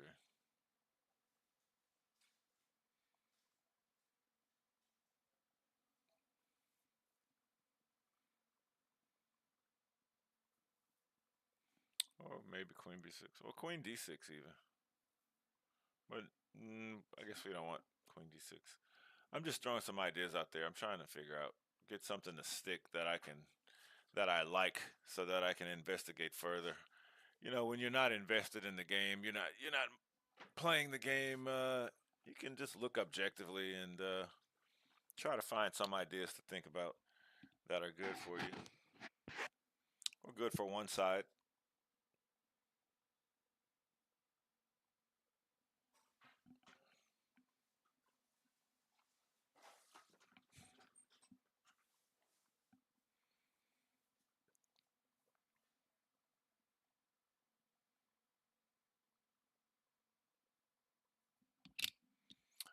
I still like the idea of playing Rook CC1 though.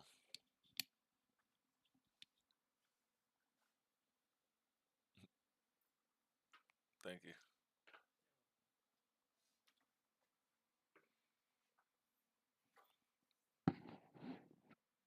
Still like the idea of Rook CC1. This kind of stuff gets trappy. Like Rook C1, if you try something like this, you hit the knight and hit the queen at the same time. What do? Move the knight, move the bishop back, and lose your knight? Yeah, that's not gonna work.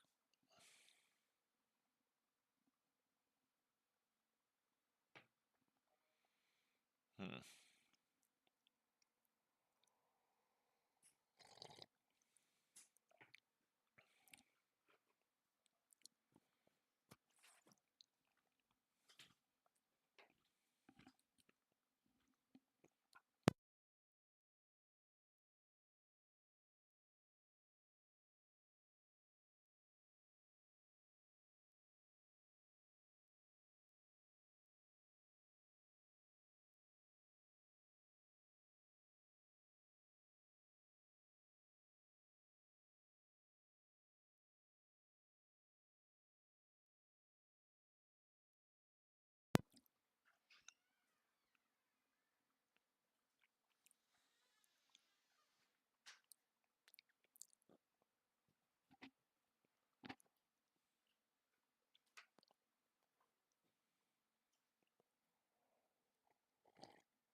So yeah, the simple move it basically kills off this knight. Like you play here, where's this knight gonna go? It's not doing anything necessarily on this square.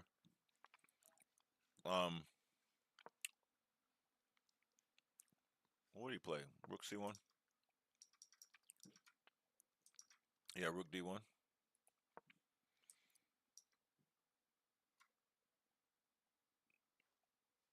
I want to say this feed is good.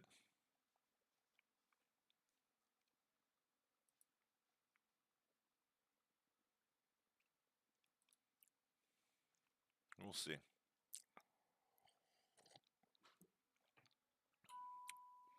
Oh my goodness! Thank you for the tip, Jason. I have jet lag, so the the commentary is much less spirited than it was previously. Yes, Merry Christmas, Joyeux Noël. Yeah, I am here doing commentary for Hakeem. We've been doing this commentary all week. This is round 6 of 9. Hakeem scores 3 out of 5. He had one by first round, lost the second round,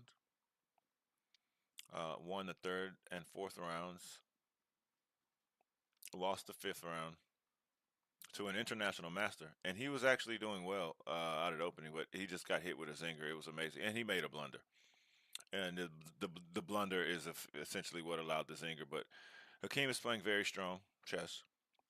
I could say that somewhat surprised and proud of him, and it's good. Yeah, he's doing very well. He's dispatching of people. He's putting, and not letting them go. Put it that way. When he gets an advantage, he's not squandering it. He's not squandering it.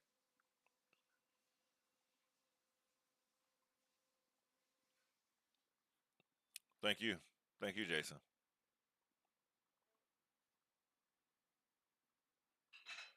I understand. Thank you.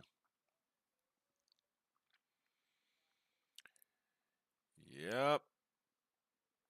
And yeah, Gukesh is the world champion. Rook F2. Like I don't know. God, dog.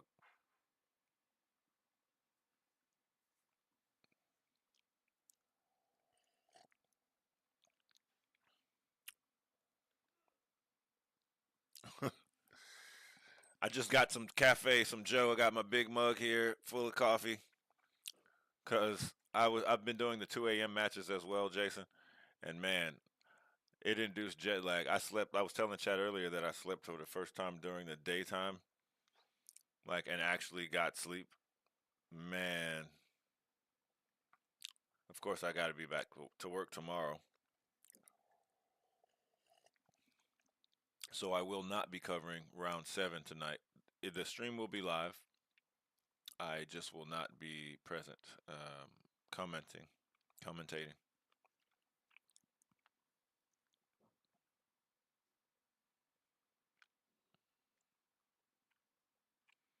Yeah, he's playing very strong chess, and he's just not letting folks go.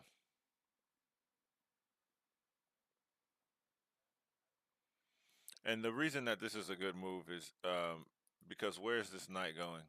Um, After this, where's the knight going? If you go in there, where are you going? You can go back, but really, if you go in there, where are you going? I'll attack you. You'll have to go back. You would have wasted time. Um, Moreover, even if you go in there, they're probably just knight here. In the same idea, if you play bishop here, right? Um, there's rook d4, attacking the knight, attacking the bishop. You can't deal with both, and if you play knight here, well then same thing, and this comes with the check. So the knight has to leave, and then you just destroyed your king side as well.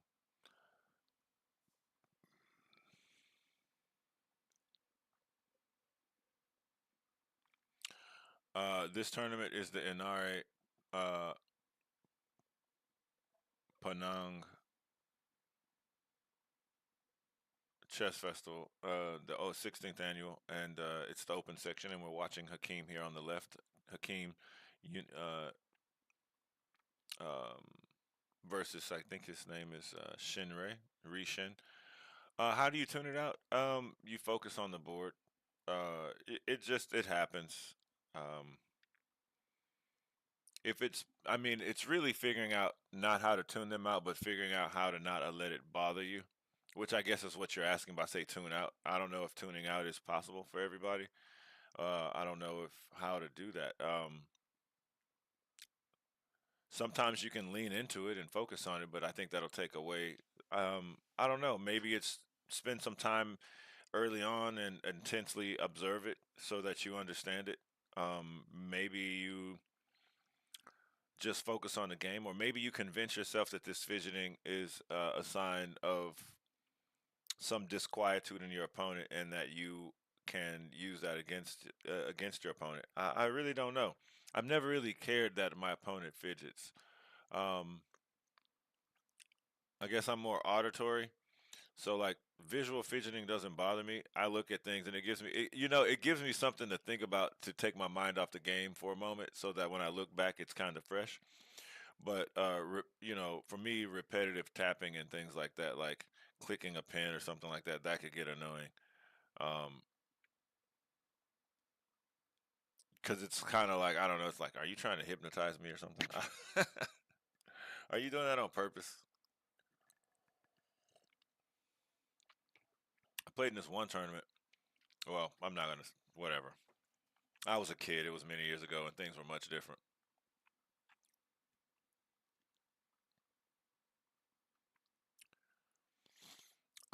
Yeah. I mean, this is one of those things that comes with some gray area, of course. As a tournament director, you will make provisions. You are advised to make provisions so that the chess shines through in all cases. Um, so, for example, if you have someone with Tourette's, you would necessarily, and their Tourette's was, and maybe they have ticks and things, or even not without Tourette's. Let's just say that they have ticks or whatever. Um, you would necessarily need to make provisions to accommodate this player when and wherever possible.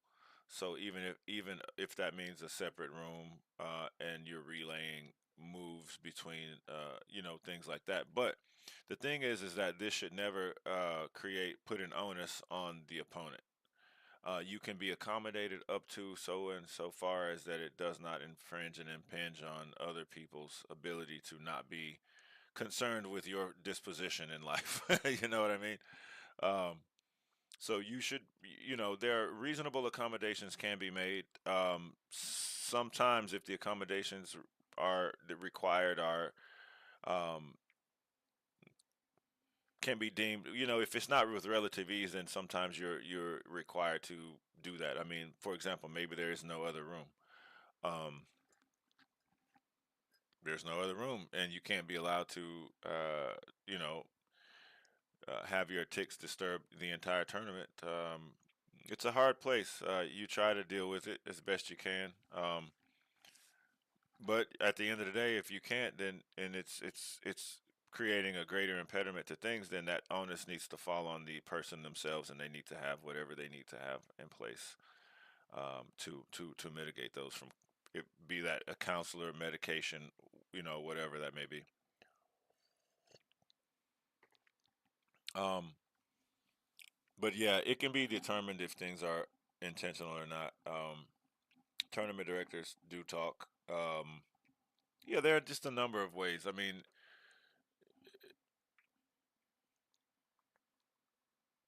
but the thing is that nothing should influence the chess, and especially the chess of other games.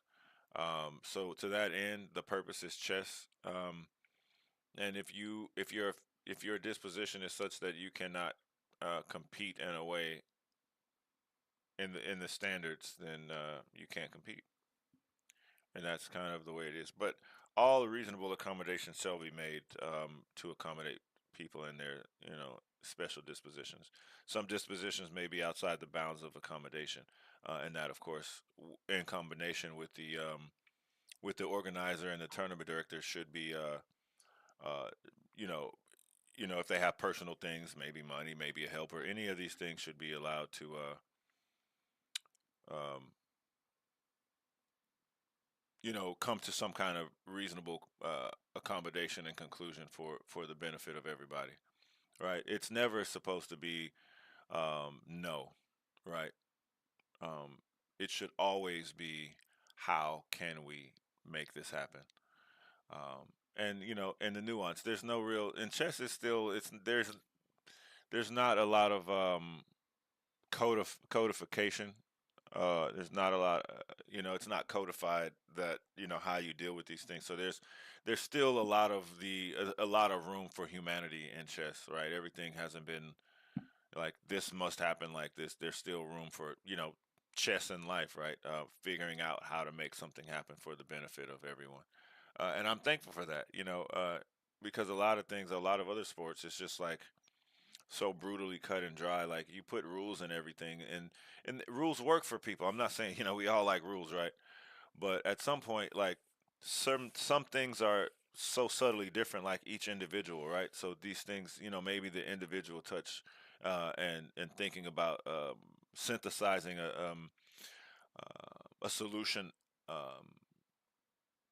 ad lib is good, in the moment, right? And this is I guess what I'm saying is it fosters creativity and humanity and yeah, things of that nature, right?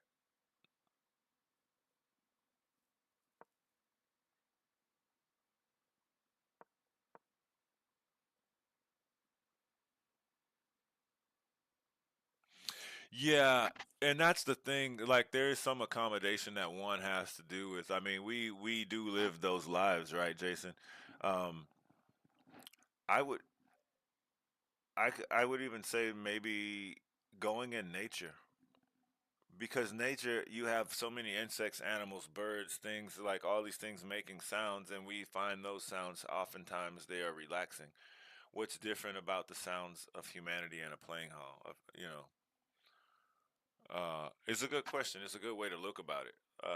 Maybe you are creating a situation. I think that's what you're implying too, is that you're creating a situation where you've desensitized yourself, or you're not desensitized yourself, but you've sensitized yourself to outside sound. You've created an environment where um, you've become used to not having random sounds as you would, let's say, even in nature or around. You know what I mean. Okay, you know what I mean.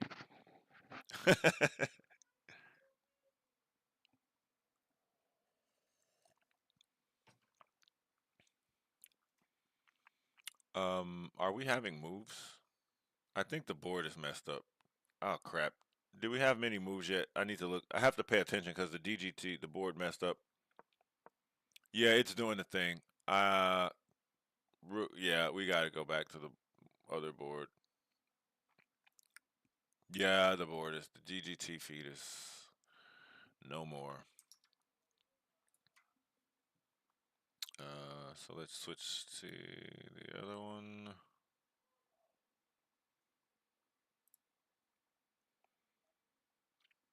And I need to take a closer gander at the. You're most welcome, Jason. Thank you. Thank you as well. Rook C8. We had Rook,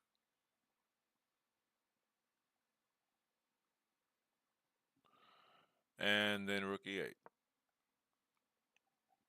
and then Hakeem is thinking.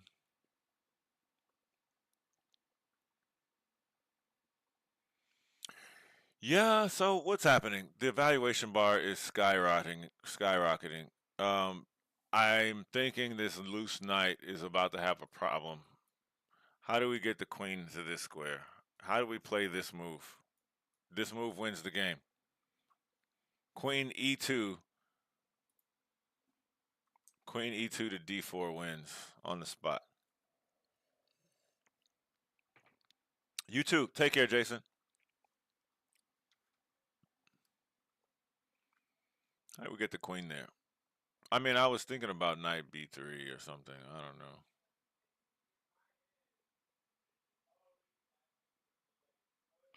Maybe we play knight D4 and ask this bishop what's going on. Where's this bishop going? It has literally no squares. I mean, why are we talking? Why are we asking? Well, where's the bishop going? Well, because I mean, if you let this take, I mean, maybe you have to play Queen D7 here. But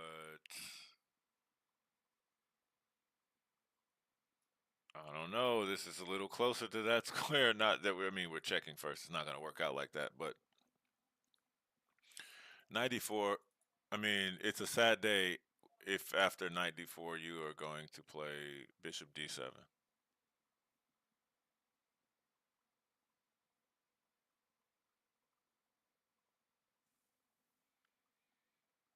Um, the tactics are just starting to feel really, because I mean, mm, yeah, actually, if Bishop D7, there's this knight here takes, and the attack, there's a, yeah. So what I was thinking is like, okay, you play knight D4, and let's say like Bishop D7 happens. Like I was just looking at the idea that you could potentially play this move. You shouldn't probably play this move, but it likes that. So it's just like, wait a minute, wait a minute. I guess we have Bishop takes. All right, we have a move. So enough of my speculation.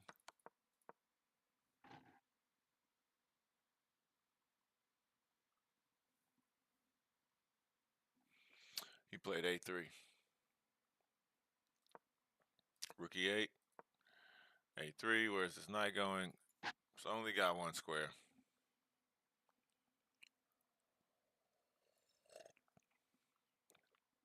A B pawns are hanging.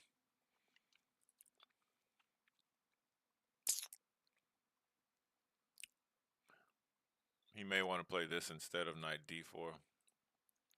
Or maybe in some variations he was afraid of this knight being here to take this pawn. For example, knight D4, knight takes, check. But you're just recouping that. But I'll kick your piece back. It's further away. The CA cooler, the Canada cooler. How are you, and Merry Christmas to you too. Thank you for the and well wishes to everyone.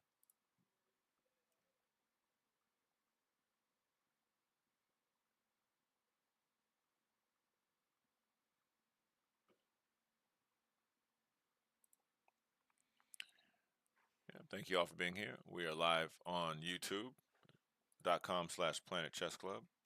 We are also live at twitch.tv/Planet Chess Club, as well as twitch.tv/Hakeem underscore live. And welcome to the chat. We are we can see all of them. So if you have things to say, comments, and want to look at any particular game or anything like that, do let me know. Knight A6 is on the board. Because what else do you play there? Um, B4 is not getting played. I imagine this game is going to move a bit more pace. Hello, I'm new. Who's Hakeem? Which person is Hakeem? Hakeem is on the left. He's a friend of mine for some years now, and he asked me to do commentary and coverage, and of course I obliged. And this tournament is round 6 of the Inari Panang Chess Festival Open section. You taking challenges or focused on the tourney? Yeah, just doing tourney. No challenges.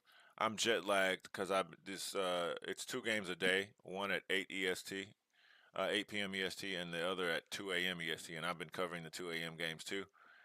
In addition to like working, and yeah, it's I'm jet lagged because of it. I had to kind of sleep at odd hours to be able to catch enough sleep to do the coverage, and it's taking its toll there, CA.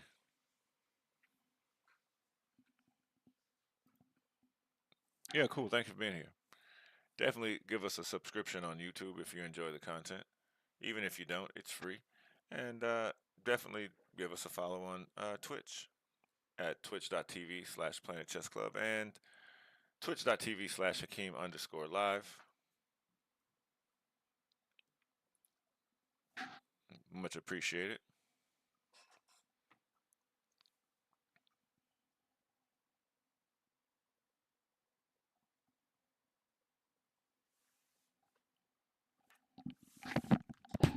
1-6.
Hello there, Mr. Hakeem Live. Hey, what's up, Kata? Good to see you. I am not Hakeem Live, but Hakeem Live, you know who is Hakeem. Hakeem is playing the white pieces in this tournament right now. Yeah, but CA, we can definitely get some games in at some other time, for sure. You know, I'm back to streaming, so I stream pretty regularly, daily now. Um, I'm just doing this one, this tournament, like I said, and yeah, redeemed hydrate. Ah, good point. I'm sitting here drinking coffee, but you know what? I had grape juice earlier. I'll have some water. Okay, knight a6. What? Knight d4 and bishop d7. This was a no-no. Like, oh boy, oh boy. Black has no idea what's about to happen. This is kind of over. Yep, I appreciate you, Sky Virun.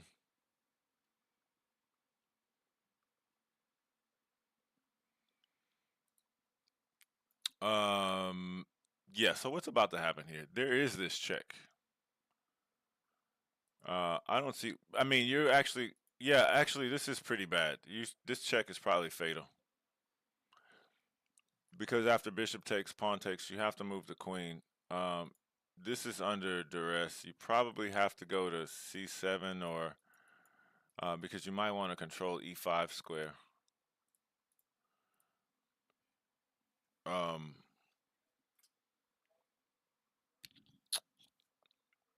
yeah, I was looking. We were looking at 96. Hey, good to see you too, Kata. 1200. Yeah, no worries. It's okay. Please do ask questions.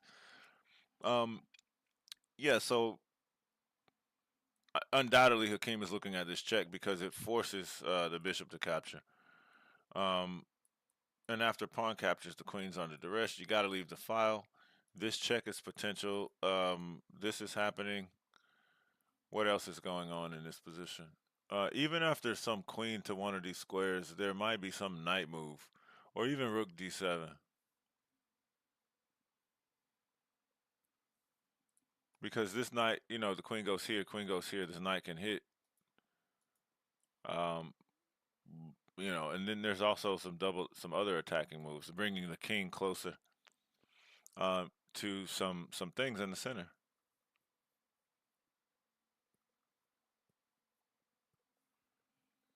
And yeah, we'll see what he chooses, but it's looking not very good. Wait, why does the bishop need to capture? Ah, okay, good question. Because of the pin. So if pawn captures, then you get the opposite, where you still get this. You're losing, but there's an some added extra things. And you don't have an f6 pawn anymore. That adds some potential checks to the king. Some extra lines are open that you can't cover with, let's say, if you had not taken with the pawn. Yeah, of course. Is that in Brazil? No, this is in Malaysia. This is in um, Panang, Malaysia, in Georgetown, I think.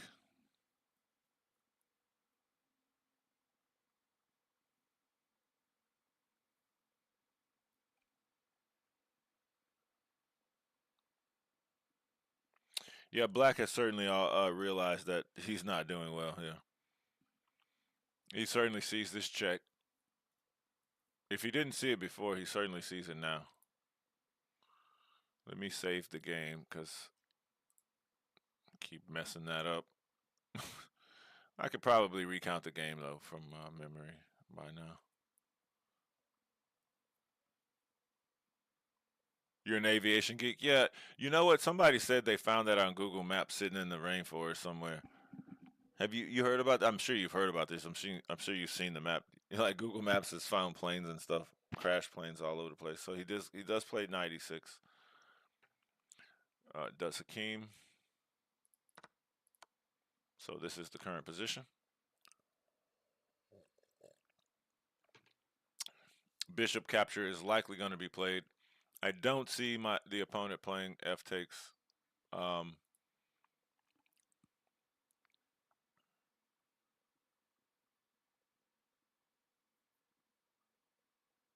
if you didn't see this cold shower coming, it's here now.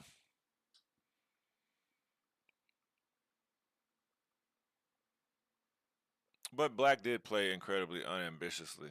Um,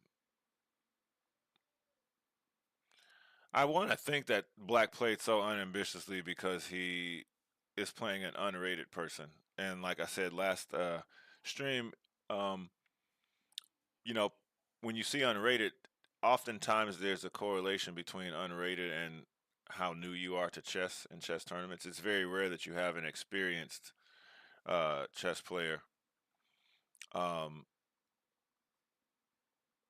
who is unrated in tournaments, playing in tournaments. You have an experienced chess player who doesn't play in tournaments, but you occasionally will find someone who has found a love for chess and wants to improve and is taking it seriously, but uh, doesn't play in tournaments or doesn't have a rating in a particular realm like such as FIDE.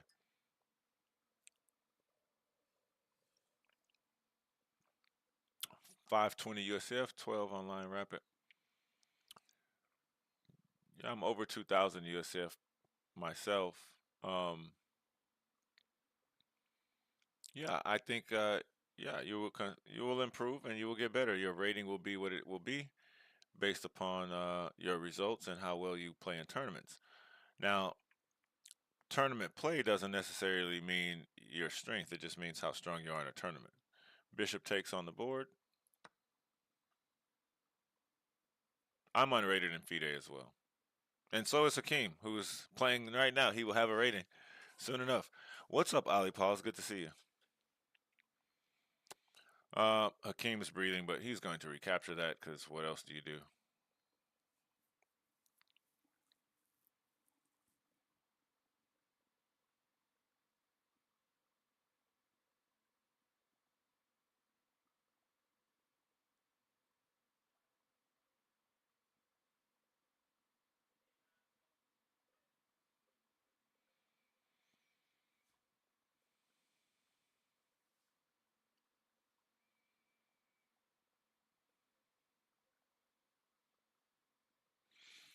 Yep.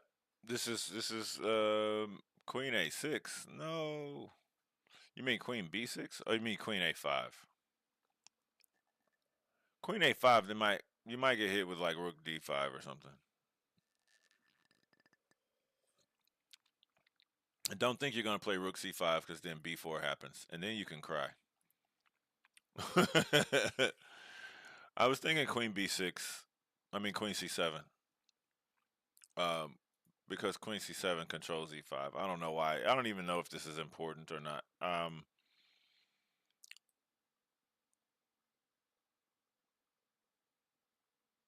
Let's look at the computer. Computer says Queen C7 number one, Queen B6 number two, Queen A5 number three, and they're all roughly the same evaluation. So, we won't quibble. I just feel like it's better to control this square. Queen A5 goes away, but maybe we feel like we can get over there, hurriedly get to the queen side. Happy holidays to those celebrating. Everybody's celebrating holidays, whether they want to or not. If you don't celebrate the winter solstice, it doesn't stop the winter solstice. If you don't celebrate Christmas, it doesn't stop Christmas. If you don't celebrate Eid al-Fitr, then it doesn't stop Eid from happening. It's like that old joke, Chubby Wubby Cat. Um, is there, and they don't ask other people this. They only ask Americans for obvious reasons. But it's like, and we have Queen B6. But they'll ask an American like, do they have July 4th in England or something like this? And people are always like, of course not. And it's like, wait a minute, but they do. It's a day on the calendar.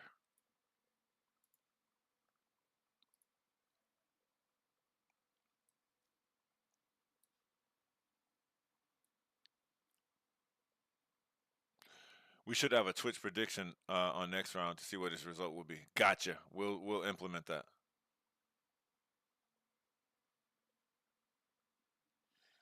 EF7. Boom.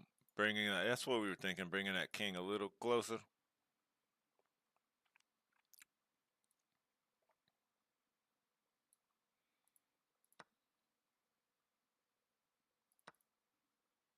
EF7, king F7, of course. Um, and then like, what are we doing? There's so many squares. There's so many squares. So many squares. I mean, maybe we just control the things. I mean, you got this. Your king is exposed. This. Look at this king. There is literally no line that can assail this king. Sitting in his little king box over there, all happy kingly. This guy, he's gallivanting. He's stepping toward the center. What's the rating of the players? Hakeem is unrated, and his opponent is 1850 or a little bit more. Thank you for the follow, Skyvidun. All I can think of is queen takes g7, capturing the king. Yeah, that's pretty good. Yeah, got it. That's right. That takes and yeah, just get your pieces. I mean, this pawn's weak. This pawn's weak. This knight, like nothing can find peace. Like where do your pieces go? Like your pieces have bad squares, but where does this knight go? I mean, after rook e8, I mean,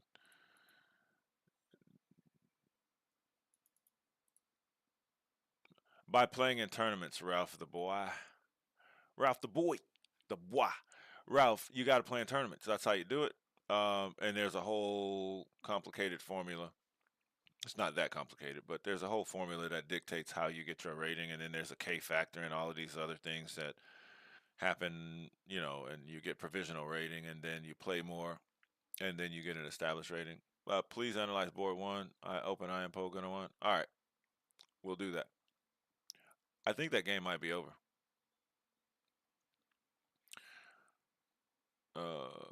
He played rook d3.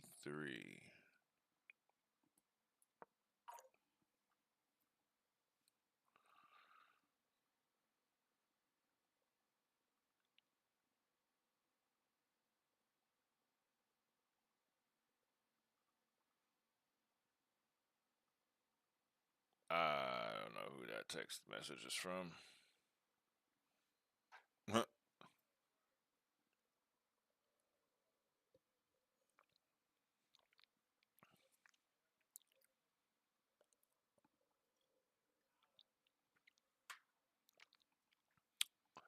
Yeah, rook d3 is something. I don't know. What are we playing? Knight c5 here.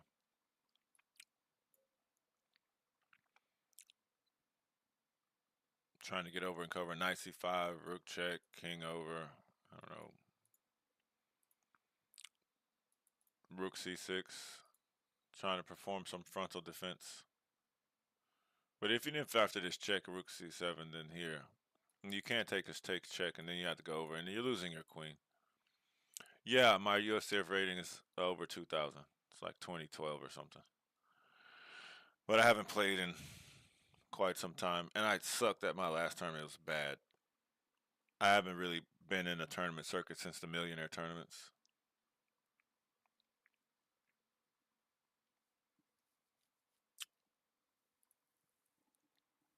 So yeah, let's take a look while uh, this guy's thinking. We will we'll see about pulling up the other game.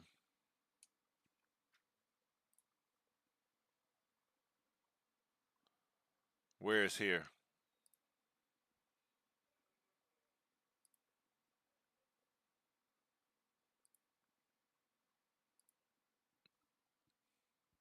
Ah, the Philippines. All right. So let's see what's happening. We left this quite a while ago. This is an interesting. What opening is this? A Gurga needs a system of the Karo Khan.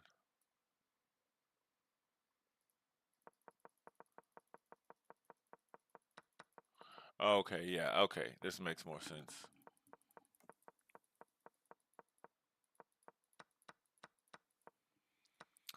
Yeah, so let's just start at the current position, which is this one. What have we going on?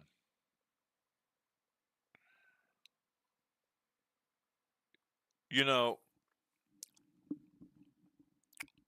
one thing I can say is that this position, I never saw. I mean, look, the previous position looked really crazy to me. I couldn't even begin to analyze that position earlier in the game because I just thought like White was going to run amok. So what's happening? There's a target here for White at some point. Yeah, it looks like White should probably just bring everything to bear on here. But if you have three defenders and you would still have to be able to somehow get this knight to this square to even do anything to the h7 pawn. If this pawn falls, then probably Black is losing. I would say that White has a spatial advantage, which means that, and also these two targets um, are going to probably spell some sort of disaster. So who's on move here?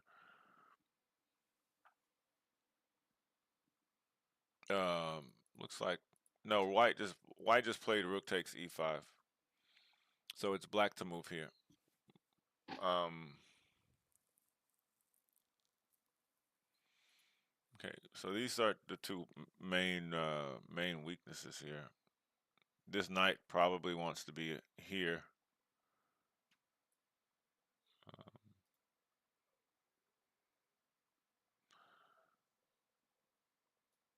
I mean, I first think about Queen f7 here.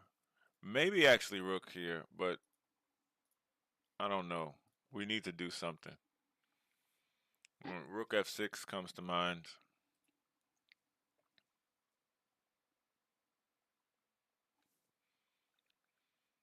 because maybe we're going to try to swing back around.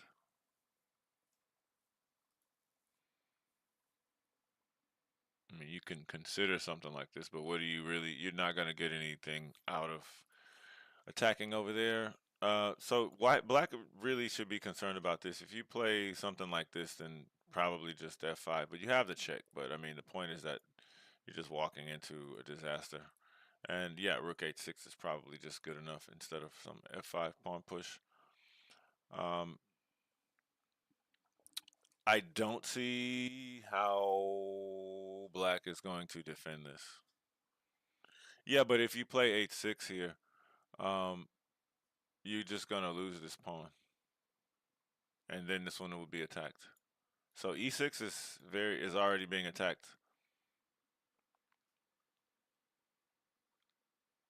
Yeah, yeah. The king is lurking. He won 3 out of 5. He had a bye first round. Then he lost round 2 and won rounds 3 and 4 and lost round 5. So instead of trying to defend this, which is actually already defended by the queen, I forget this. It's like I'm gonna go attack this. If you play this, then this may become a target for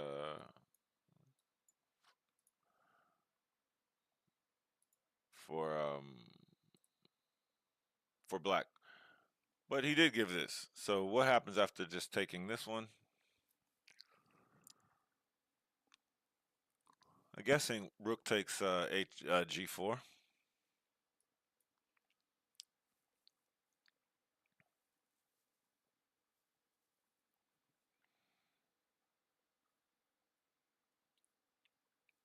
He says Rook h6.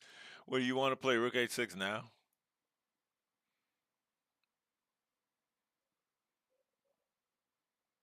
I mean, yeah, anything's possible.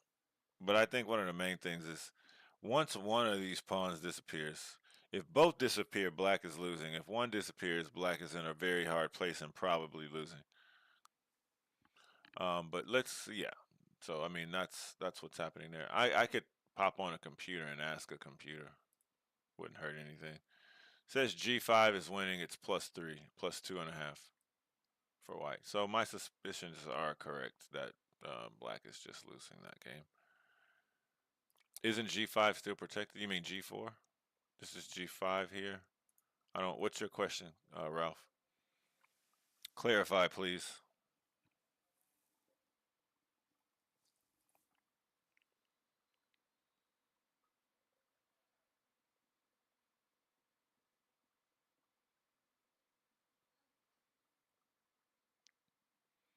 You meant after moving to G5. Oh crap! I think I just screwed up the feed. Let me not do that.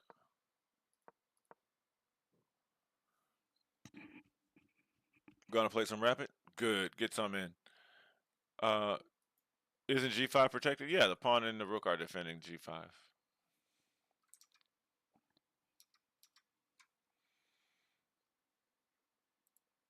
But what we're gonna do is go back to the game of the game of the day,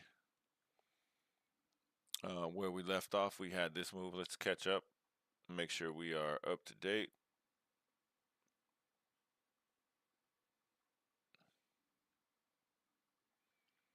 Rook D3 was played. Knight C5. Rook H6. I mean Rook H3. Oh, you mean Rook H? That's what you're saying, Kata.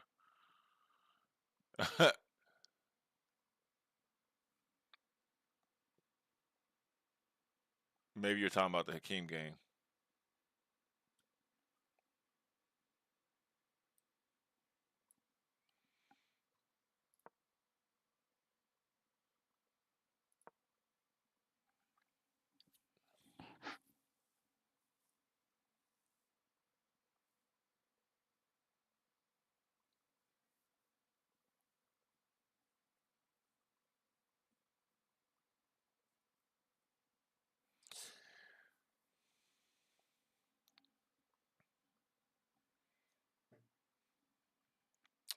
I mean, this is just poking around the weaknesses now.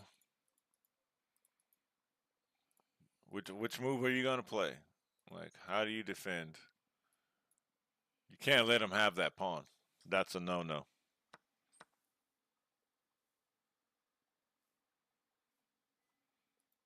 King G8 chosen. Hope you had a good day, Chubby Wubs.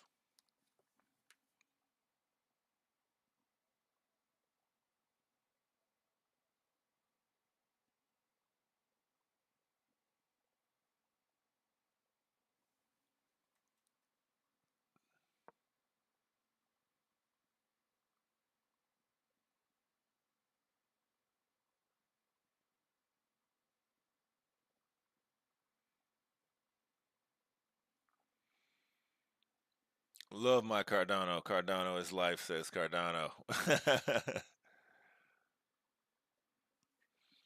Welcome. Happy holidays. All that good stuff.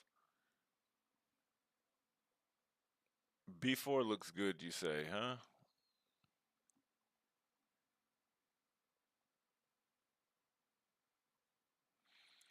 I mean, I like things. Well,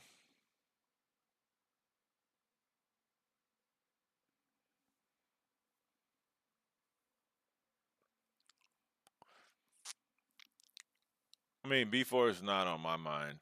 Um, I would be more interested in bringing pieces to bear on the king side. I'm thinking rook E1s, rook D1s, anything else. Maybe even this, but I mean, we're getting checked right now, so not that. But um, even, I don't know, queen here. I just feel like that's premature. Like you're gonna have to deal with some stupid move like queen F6. Yeah, I kind of like rook here because I mean, I don't want to go here. I don't really want to trade, but I definitely want to not allow pieces to cross back over to the defense of the king. Um,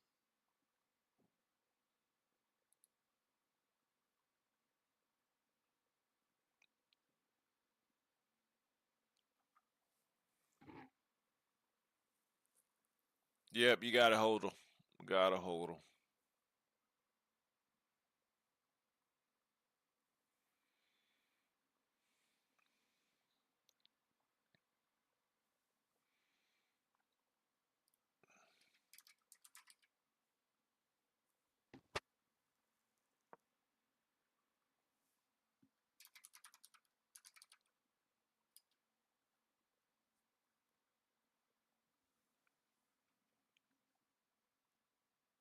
I love it, Cardano too. There's some way to give me some.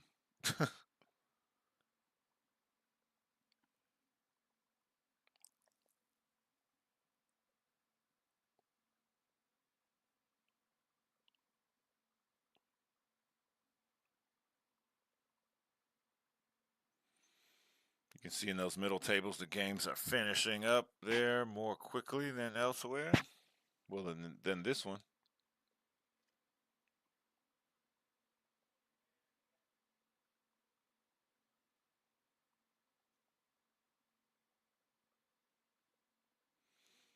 Rookie one on the board.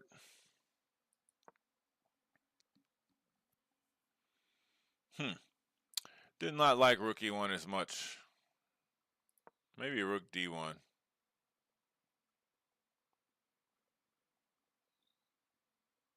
Yeah, it prefers rook d1. What was the top move here? Rook d1, rook e3, and queen c4 check. I looked at queen c4 check, but I just didn't see the reason to do that. But I guess, I mean, yeah, the position is pretty bad, but rook e1 is giving some things back.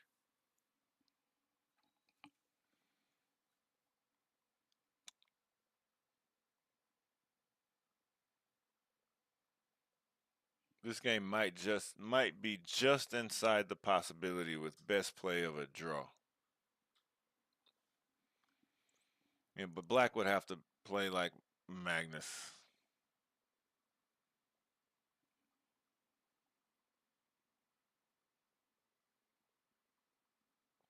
This game is going to continue. Man, I was hoping this game would end soon so I can like tend to my jet lag.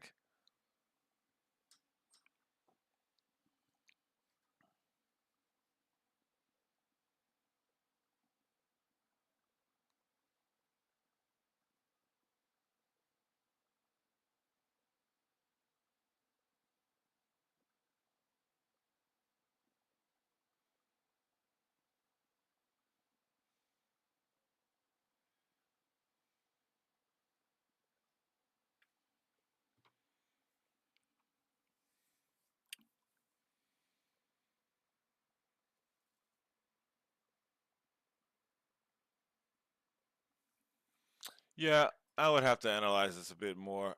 And yeah, I'm just honestly a little too tired to go into the analysis of figuring out why rook d1 and rook e1, the differences between them.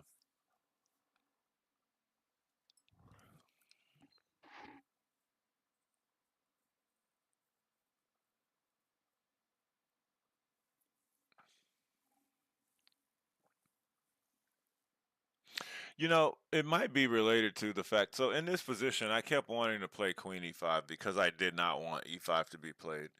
I wonder if this some kind of way. Okay, so e and that's just what he played.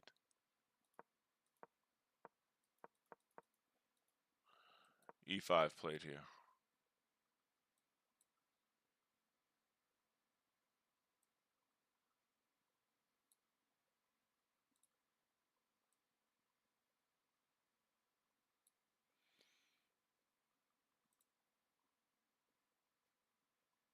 So I wonder, rook d1, and the same idea. Um,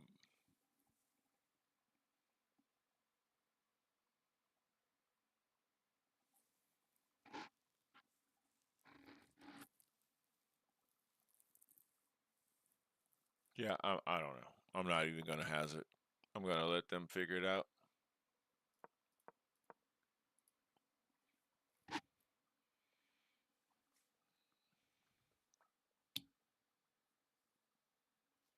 Gonna let them figure it out.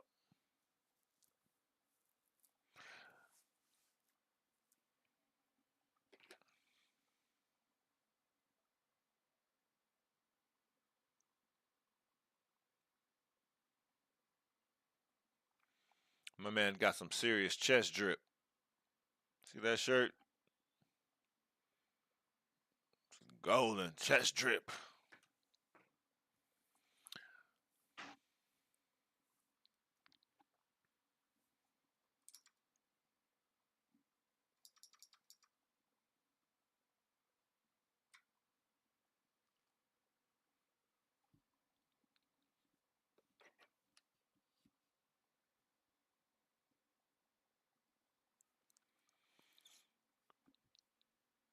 Oh boy.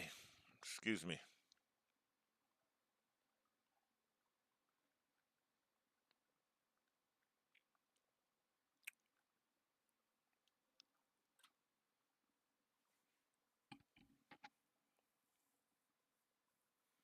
Maybe because of the open file. Yeah, exactly. I mean, the rook would be on an open file, whereas now it's only on a semi-open file.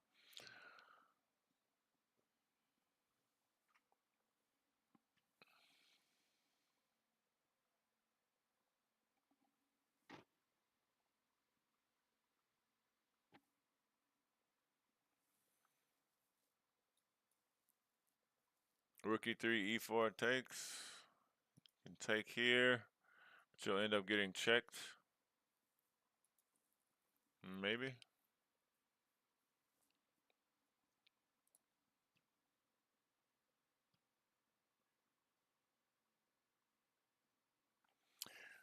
Maybe.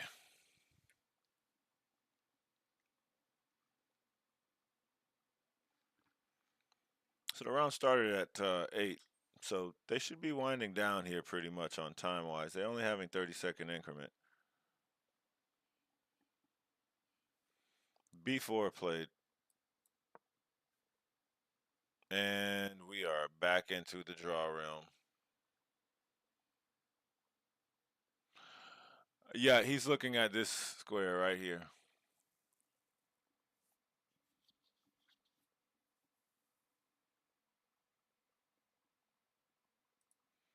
I wonder if you just play knight d7, oddly enough. But I mean, knight e6 seems better.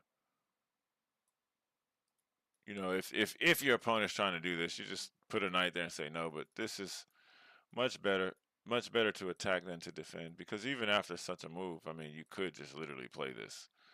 And who cares about your check? Wait a minute, we can't go there. Oh boy, we care about that check. That's who cares about that check. So we have to go to king. King. We can't allow rook takes. We have to go here.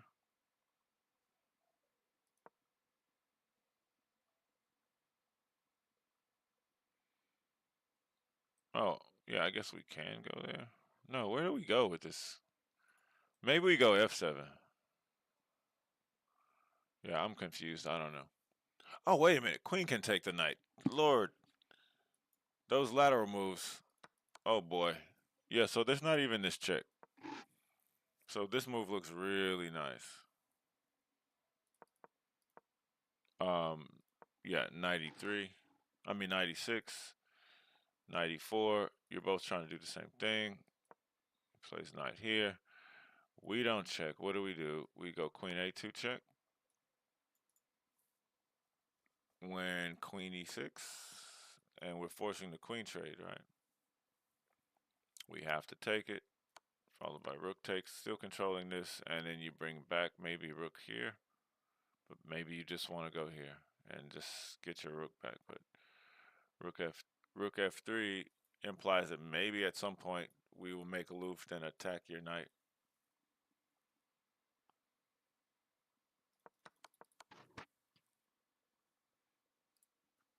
Yep.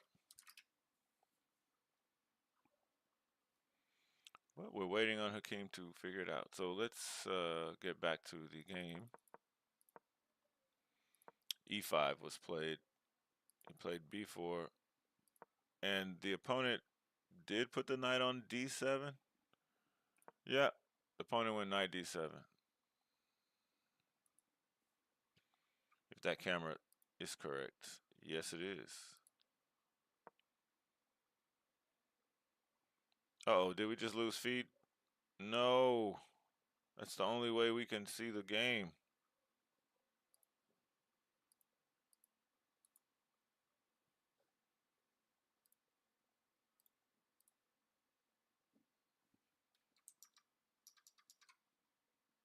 Okay, we didn't lose feed. I just accidentally clicked something.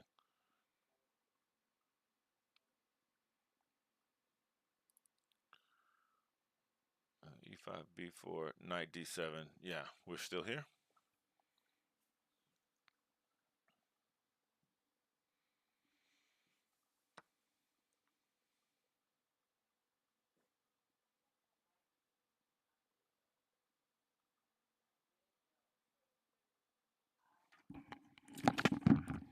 gonna just use the mic here. There's no music playing, and having those headphones clamping down on my ears for so long is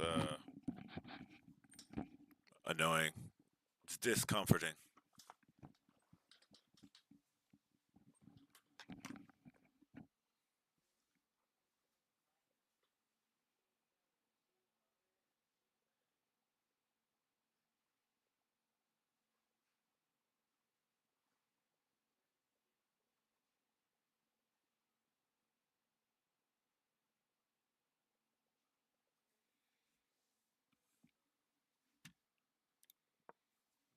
Okay, 94. Of course. I mean, that's what you came to do. Of course, you play 94. That's why we played the moves we just played. If you don't follow through with your things, then you just basically wasted your time oftentimes. So, even if it isn't the best, it's probably best to continue with your plan and idea because resources, energy gets lost when you switch. It's kind of like you know when you have to literally change gears.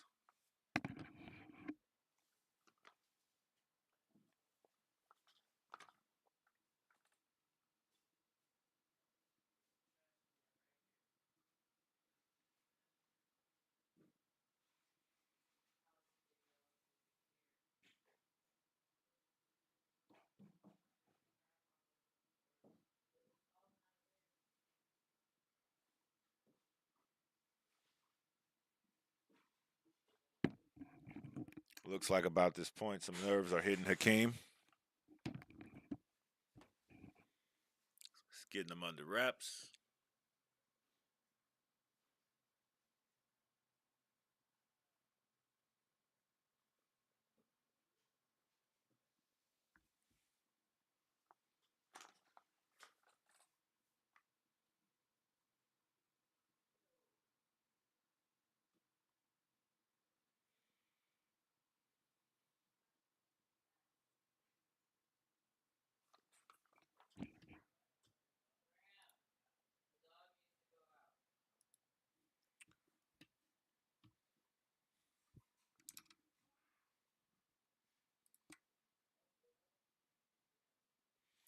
What, Rookie 7 played here? Did my guy just play Rookie 7?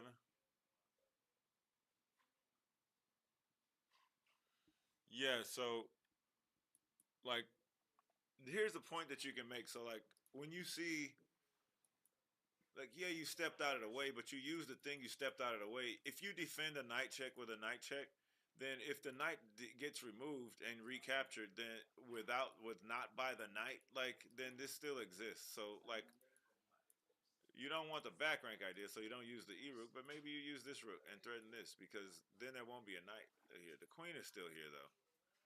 But I mean, we can definitely start. Maybe we play rook this one here. I don't know what this rook is doing though. I kind of like bringing this one back into the fold.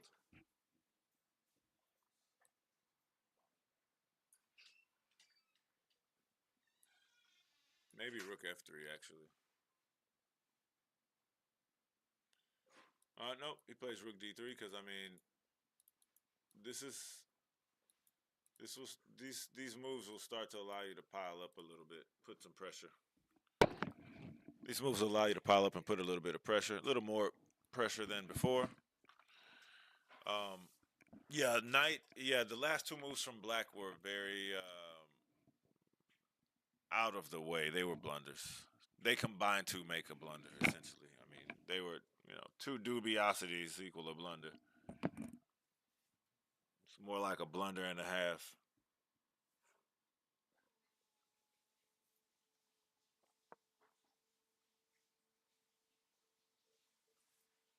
Let's look at that game one for a moment. See how that's going.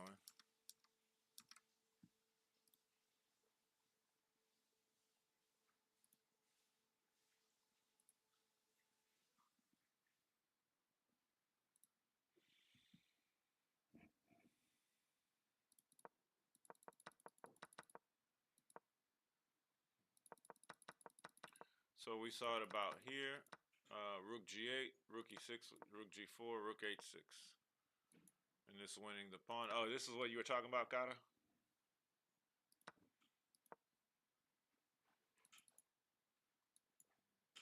Threatening to lock down even further. And still this.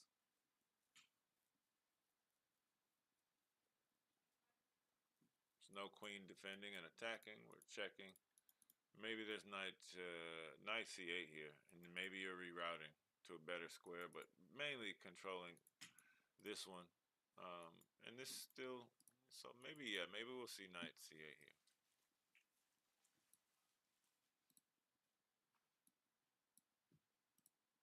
Yeah, I just asked the computer, knight c8's the move. But again, white is definitely pressing.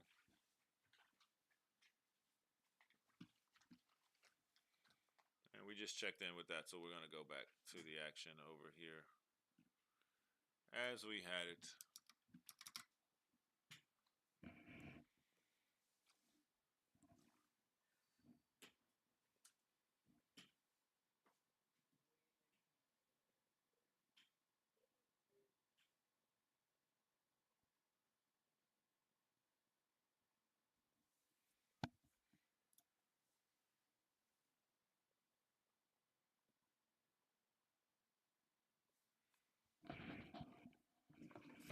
Do we have any moves? Let me check that first, actually. Nope. Rook d3 still on the board from white, from Hakeem, and knight f8.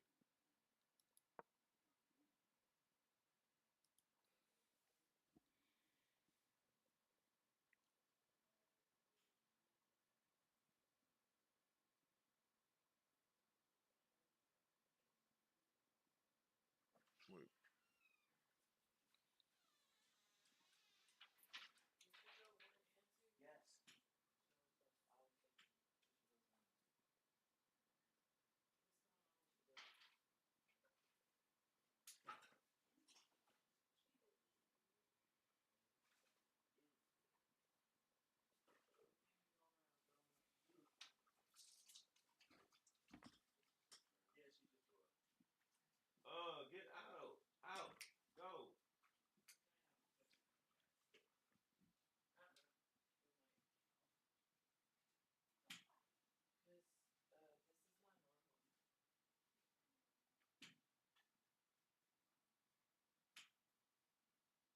It's right here. It's like right under you.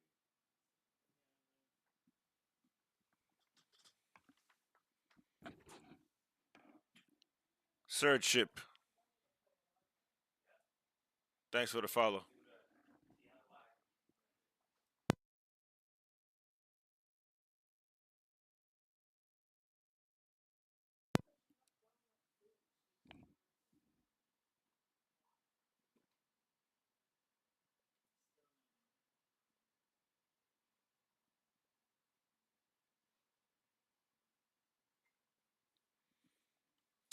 Yeah.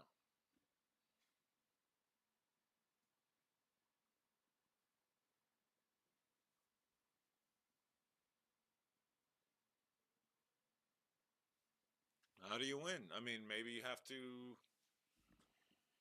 Maybe you gotta. Maybe you gotta make Luft and then start doing something. Play h3. Well, maybe you like the rook moving over there.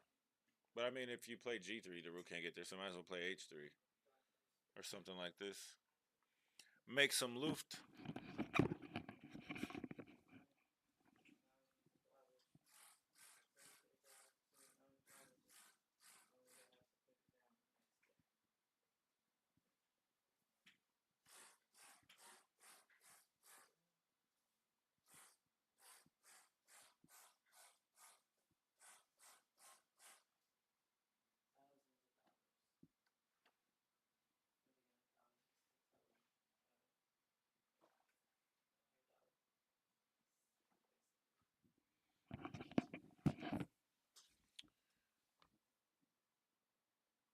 Knight to d6. To know, I don't see why we would play that. I would play h3, maybe,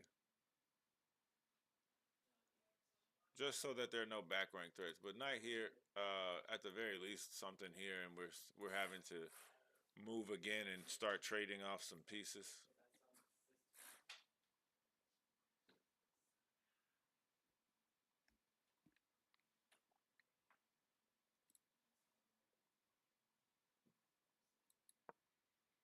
He goes with knight c5.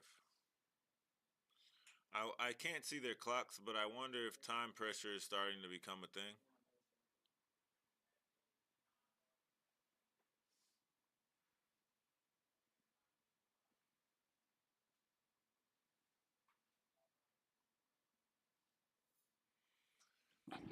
And I only say that, Ralph, because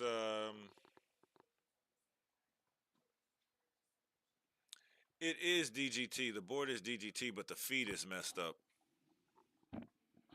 Like the feed goes in and maybe around 15, move 15 or so, like it just starts wigging out. It doesn't follow correctly anymore, and it just keeps repeating the same stupid moves over and over again.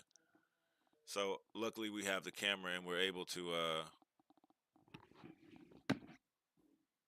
monitor the DGT.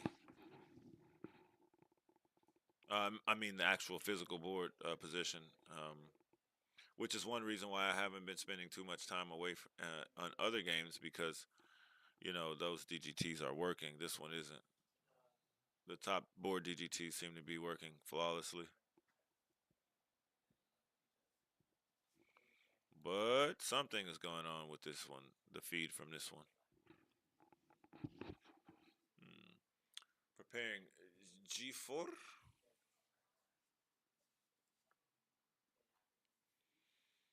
I was thinking H3, maybe even H4, but I'm not sure.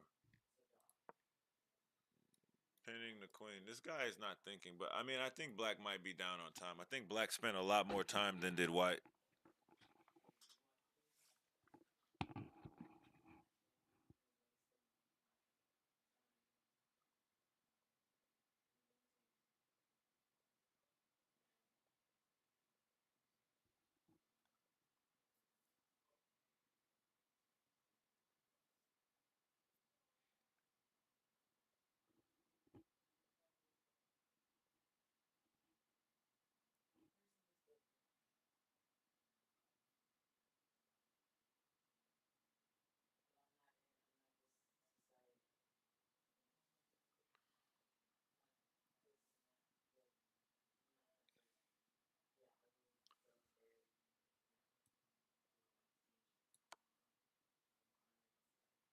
Went with queen A2 check. Jose Olin, thanks for the follow. Appreciate you guys. We are also live at Hakeem, twitch.tv/Hakeem_live and youtube.com/Planet Chess Club. Uh, I would appreciate some subscriptions over there on YouTube. They're free, just like a follow on Twitch, if you didn't know that.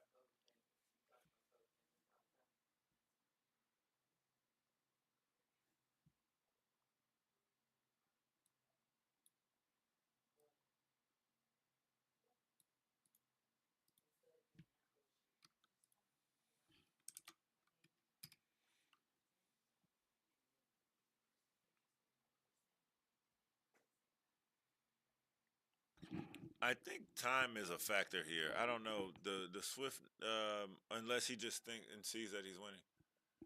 No, this is no. He's not a student. He's a friend, and he asked me to do commentary for the tournament, for his performance and some of the other games. But we pretty much have to stay on this game for the most part, unless there's a long think, because we will miss moves because the DGT feed has been a bit problematic since the start of the tournament.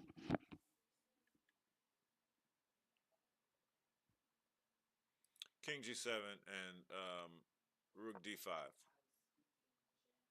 Because now we're threatening a check and picking off the queen with the rook here. Discovered check on the king. We're also threatening this pawn. I still don't like the fact that we haven't made Luft. My friend is unrated. This is a FIDE rated tournament. My friend is unrated. His opponent, my friend's name is Hakeem. Um, I just forgot his last name.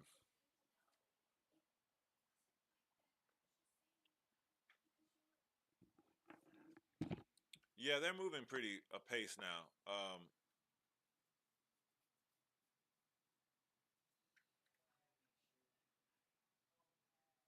I just forgot Hakeem's last name. That's crazy.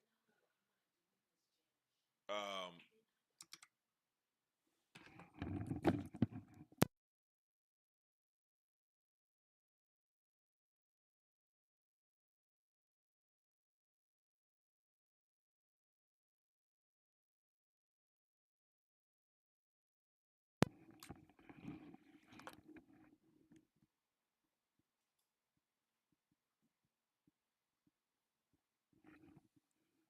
yeah, I did. I'm jet lagged and I'm very tired. Um,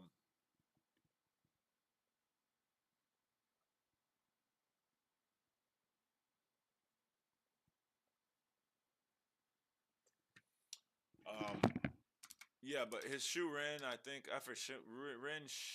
Let me look at the freaking name of his opponent too, so I can call it again. Because that's got to get everybody credit where it's credit is due. Um, yeah, we have his opponent is Ri Hung Shin, and we have a King Yunus Matov on the left playing white, and again Ri Hung Shin. It looks like the DGT is working again though. I am not in Malaysia. I am at home in the United States. Let me fix the board since the feed is working again for now.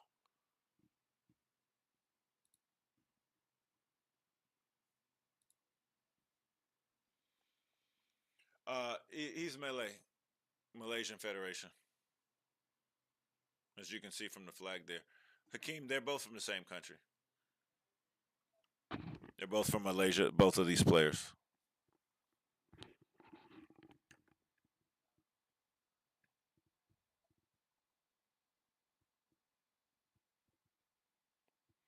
Yeah, I forgot his Yunus Matov is his last name.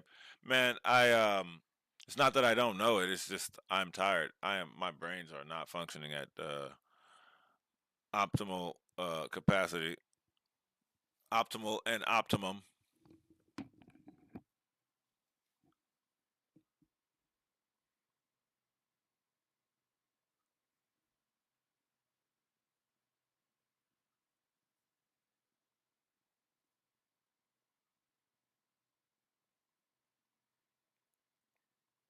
I just had a thought. I wonder if I could do something. I'll try that tomorrow though. I'm hydrating.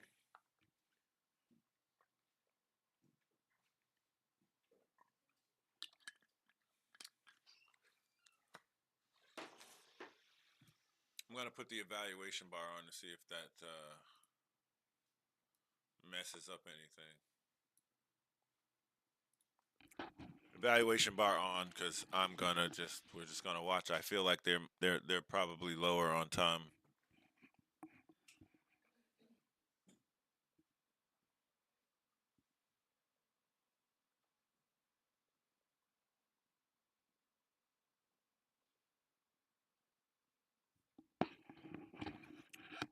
The eval bar is evaluating.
The only thing I wish more is like we could see the time.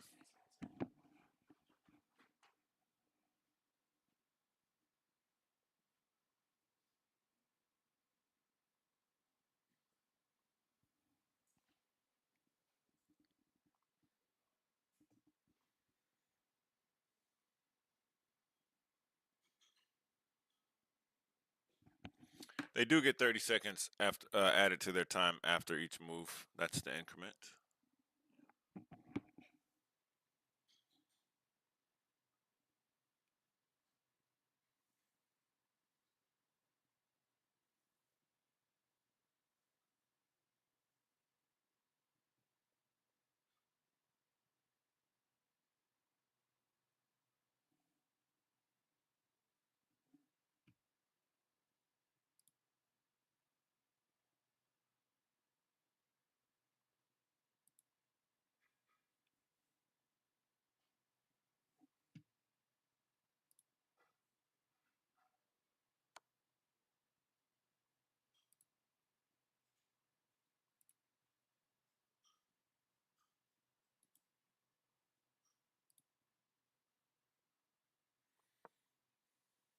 Yeah, and so I was kind of wondering about this Queen B3. Maybe we're gonna try to tack over. What is he gonna play? Like King G7 or King H8 again, and we play Queen F3, Queen C3. But then maybe there's B6, but no, there can't be B6 trying to win the knight because Rook takes G7 check is going to directly lead to mate immediately thereafter.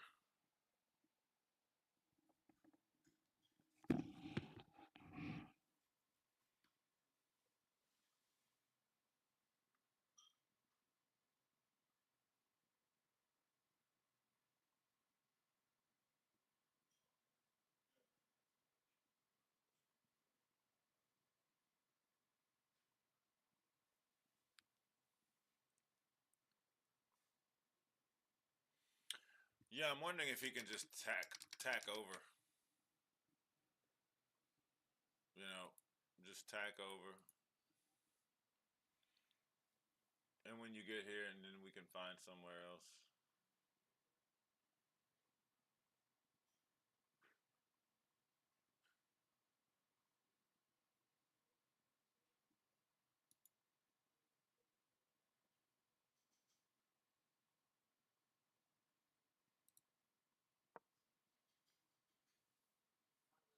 Yep.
Yep.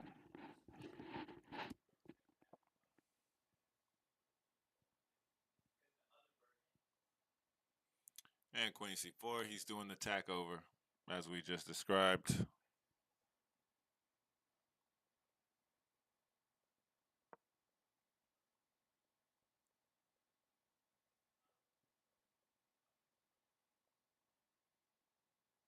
Maybe, well, no, because the Queen, well, yeah, no. I'm not even going to say what I thought I was going to say, or what I was thinking.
You say there goes his advantage. No,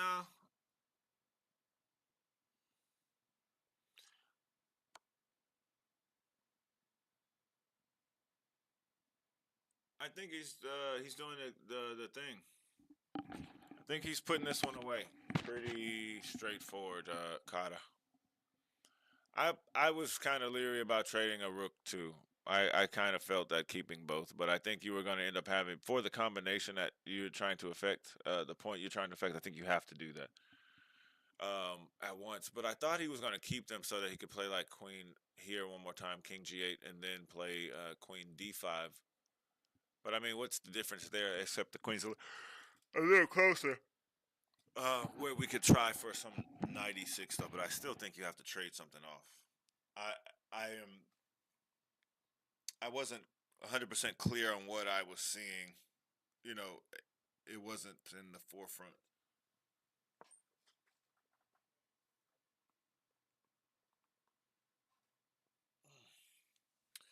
Excuse me. Whew.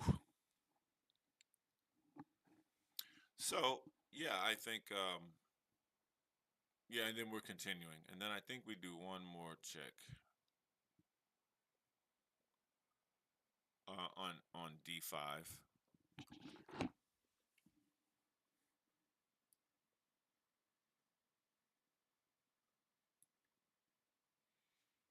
Why? I don't know.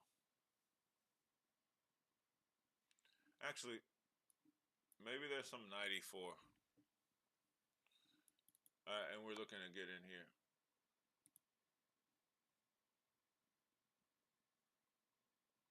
Yeah, I was looking at this and I was like, well, what if? Wow, he went into the corner. That's crazy. Cause why wouldn't you play Queen F7 here? It forces pieces off. Like you have to take, and you probably shouldn't take with the king because you need to keep this defended. You're down a pawn. You're probably losing. Uh, not that move, but maybe just here.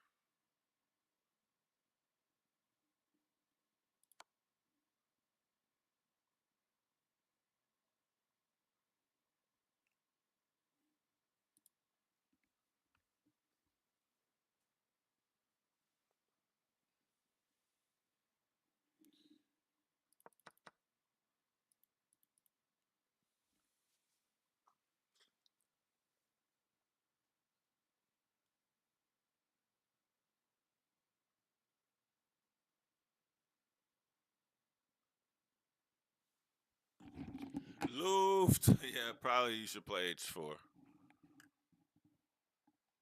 I mean, it gives a pawn, but maybe you should do it anyway. I'm just kidding. I was thinking from earlier H4, but G3 is good. G3 is the move you play here. They must be lower on time because they're kind of pushing moves out now.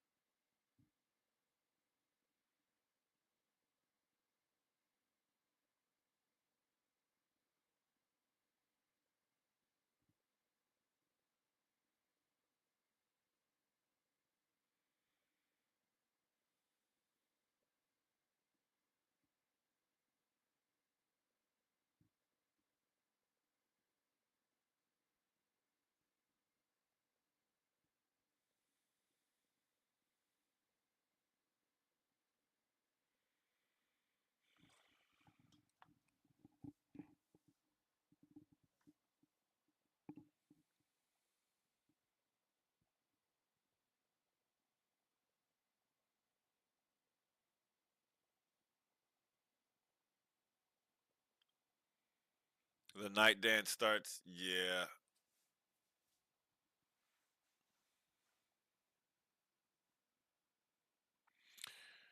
I could see this game drawing.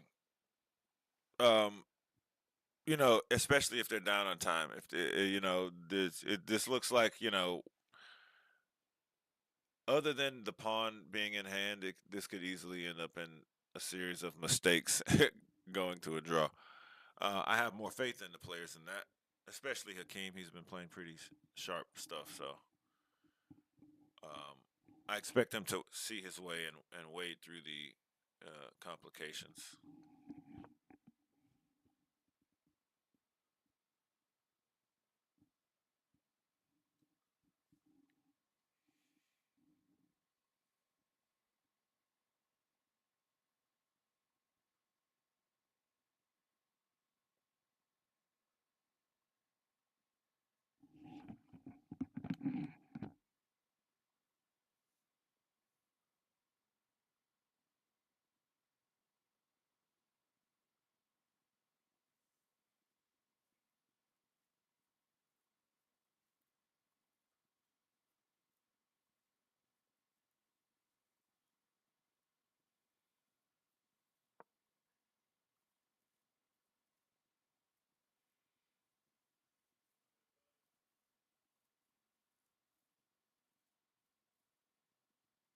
If the queen, you mean this one, the white queen? Uh oh, my guy's raising his hand. They need score sheet.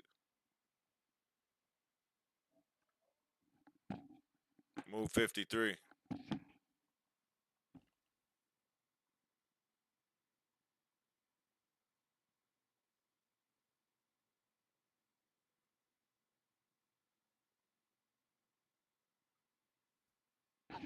I think Akeem messed up his score sheet.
I'm not sure.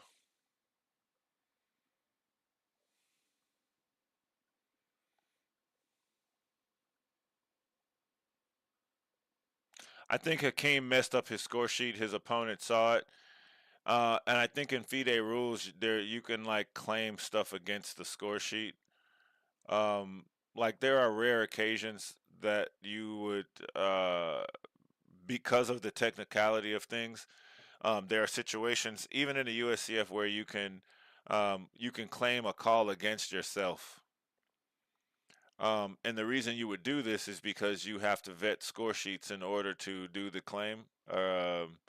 And if your opponent doesn't have this, then they can't support their side of the claim, or it's just basically whatever you say because you're correct there. But right now the issue is one of score sheet. It looks like Akeem may have missed a move.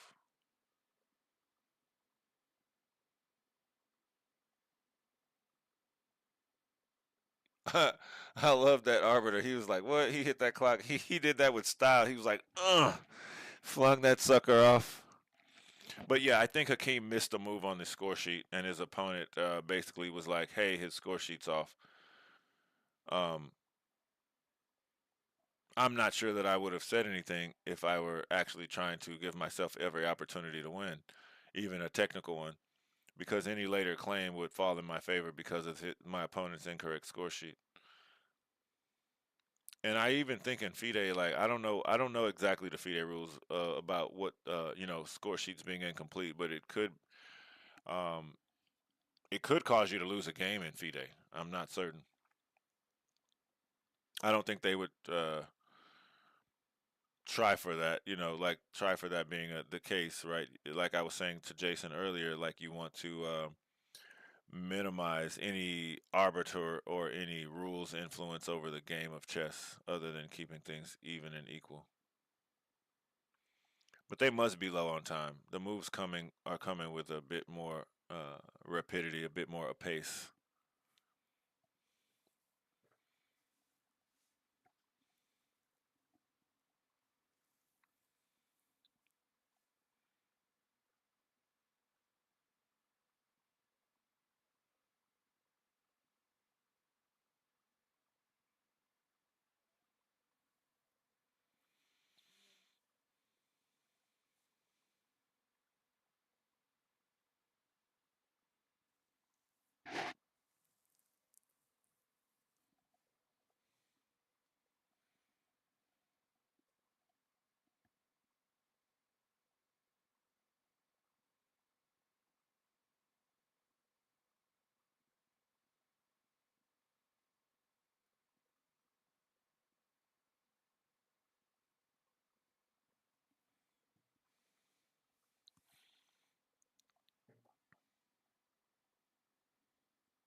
Man, you can't win this game without pushing a pawn, so here we go. You probably want to start getting these guys a little closer, but you also probably want to toss in h4 just in case. Yeah, but then what? Knight f7, king goes to 8, h7, and then what? We can't leave the knight over there. My guy just did a thing, and this, I mean, already now it's tactical.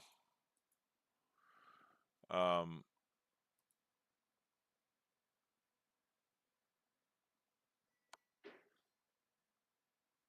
what was the move here?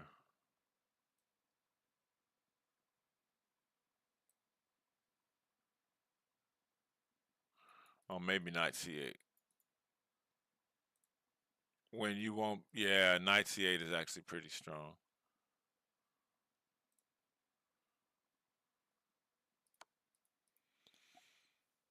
But okay, king h7. Do you go to g8 or h7? G8 allows a resetting, so I guess you go to h7. Like, and this allows you to repeat. Like, just do something different. But I mean, at least,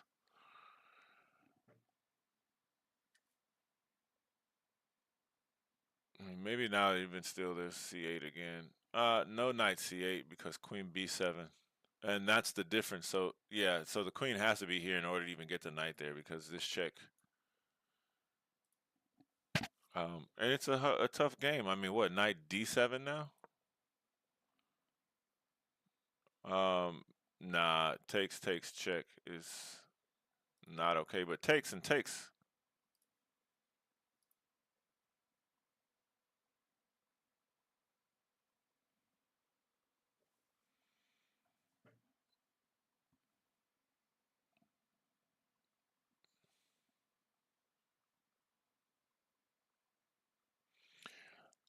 We're on move 56 for and I don't see this game ending soon.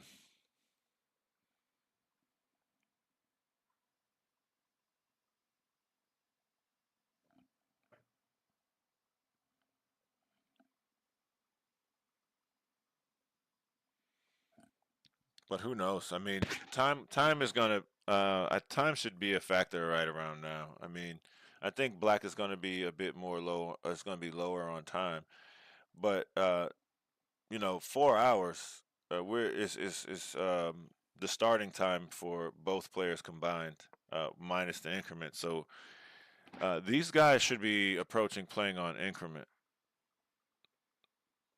The both of them.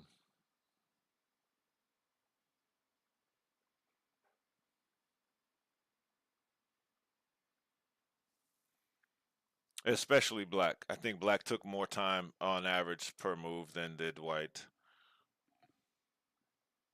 and then has white. F3 maybe. I like H4.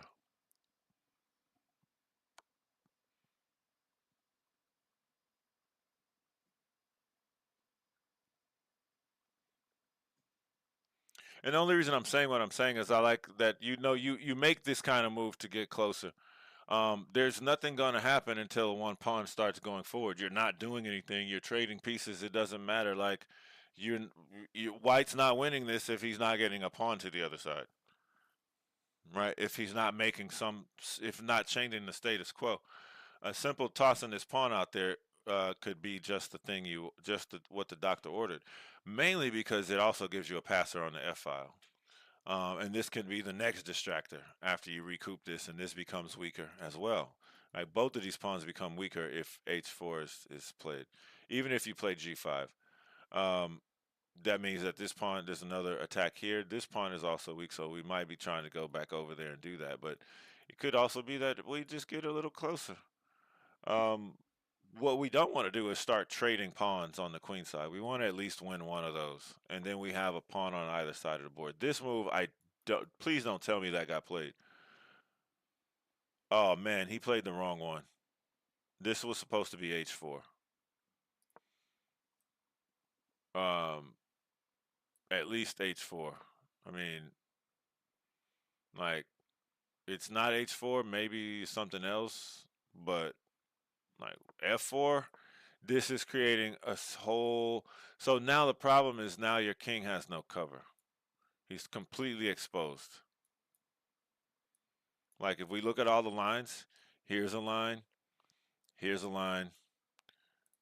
Like all the lines going to your exposed king now. The roads to Rome. I tell my students all the time, if you look at all the roads that lead to Rome, they're all there.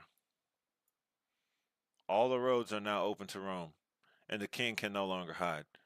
So even if you lose a piece here, there's a high chance that you don't get out of check, and if you find yourself in the wrong configuration. Queen takes knight was a pawn. Um, oh, you mean trying to do the fork? Uh, no, queen takes knight would have caused you to lose this knight with check. And that position, while winnable, this pawn is on in front of the king. Uh, so you're gonna have to queen a pawn over here because this will stay forever defended. A Mysterio. But this move f4, no, no.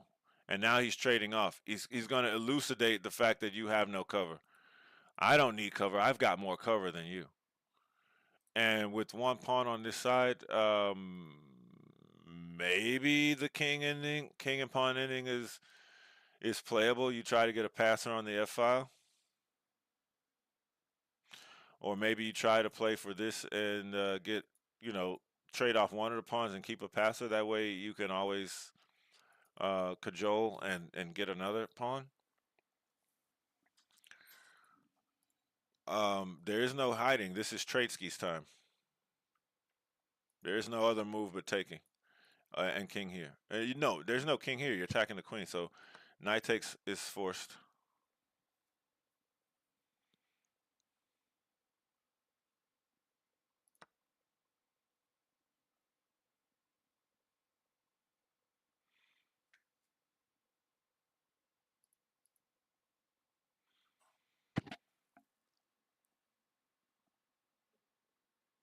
Yeah, so all of these moves happened in rapid succession. Yeah, and this is what I mean. You see the lines? There are no. We're just looking at drawskis because even if when white goes and grabs a pawn and tries to attain advantage, there's just going to be check forever. Check defending the pawn. If you push the pawn, boom, we pin you. We get there. It's in that case, then white has a potential to lose the game. It's not going to happen. This game is just drawn, and so I expect it to end fairly soon. Black knows this is a draw. Black is fighting from the disadvantage, so black is more likely to draw sooner. But black also feeling that upstroke might. Well, he's down a pawn. He's not going to push. It's a draw now. Yes, we have abject equality.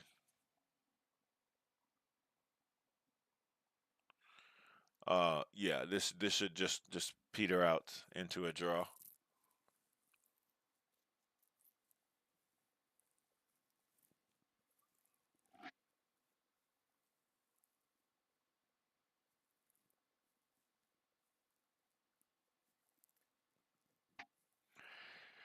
Yeah, and that's one of those mistakes. Like F4 is one of those mistakes that's easy to make when you're just not thinking about. Like, I mean, that's a king safety issue. You need to be able to shield your king when there's a queen on the board, and especially a queen and knight. You need to find some kind of way to shield, or else. Luckily, this knight isn't doing anything. Black is experiencing, the pushing, and you just step up. I'm pretty sure King knows this is a draw. Black is going to simply repeat over and over again. King F7. There's no need to do anything different.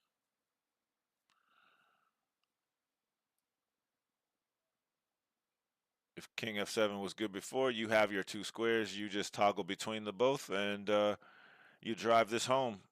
What? Yeah, Mr. Rio.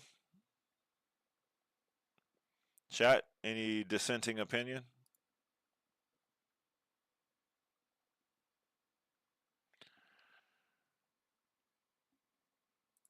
Let me know if I'm missing something. It happens. I don't think I'm missing anything.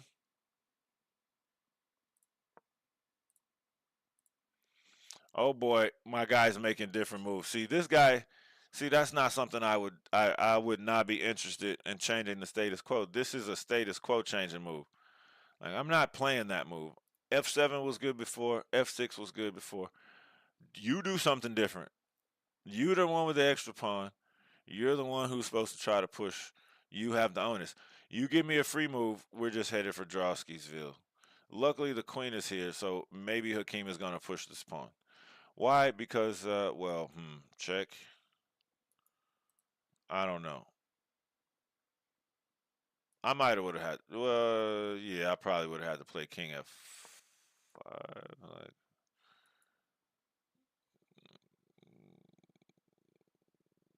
what happened? Oh, wait a minute. What is going on here?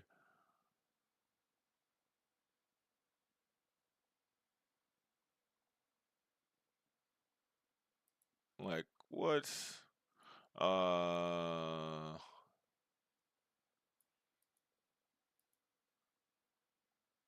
What do you play here? Maybe Queen C8.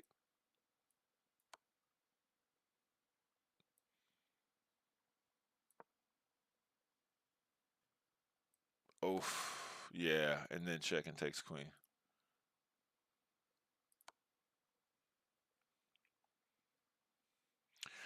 He should have just repeated Queen F7. Yeah, I mean he's keeping the game going. He doesn't want to do that. I think he's realizing that now, and that's what he's gonna do.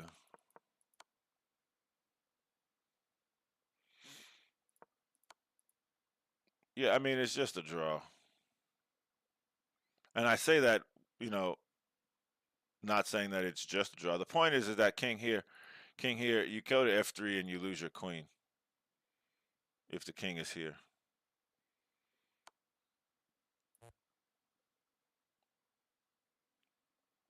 And they're about to handshake, I'm certain of it.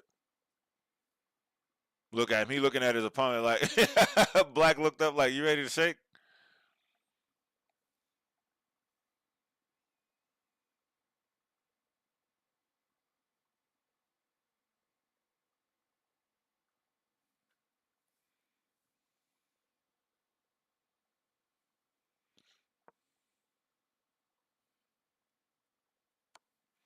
And this will do it.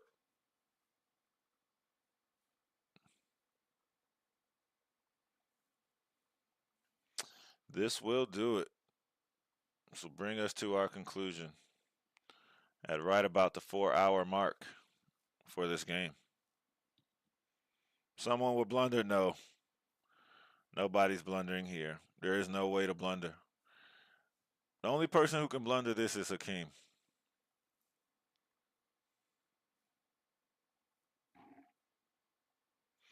He knows as soon as he moves, it's a draw. There's no other move.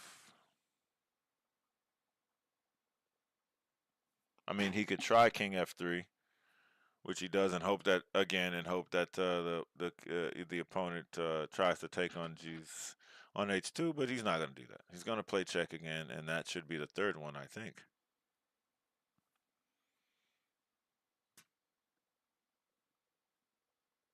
No, he King F3 is a new move, but after King F3 is a new move, but after Queen F,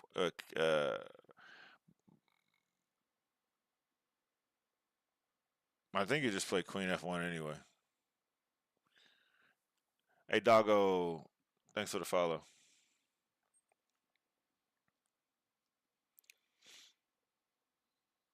Could I also interest you, Doggo, in a YouTube subscription? Like, it's just as free as a Twitch follow.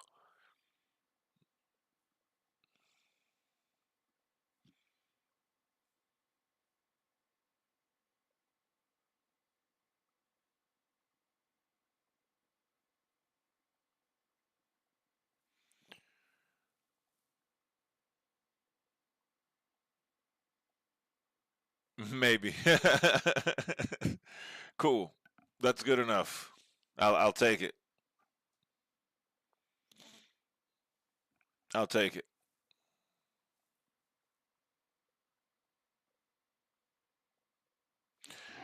Undoubtedly he's gonna play. Okay. Yeah. Okay. This also makes sense. You don't allow the king to step forward. You just make him move laterally.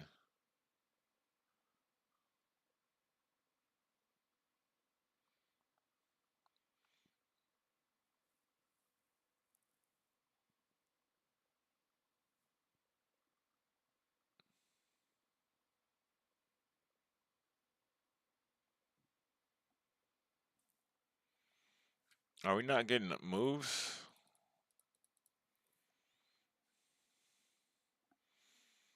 He played queen check and king here.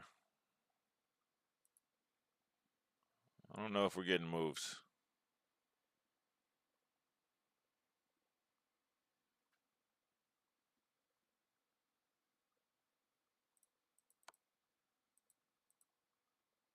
Yep, we're getting them.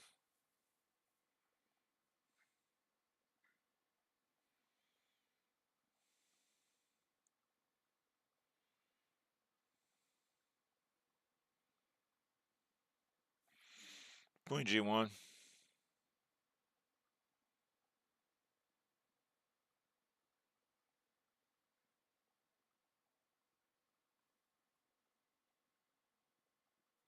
Black could mess this up, but it's very difficult. I mean, the pawns are not. The only way black messes this up is, makes it more difficult is to find a way to allow Hakeem to trade the queens off.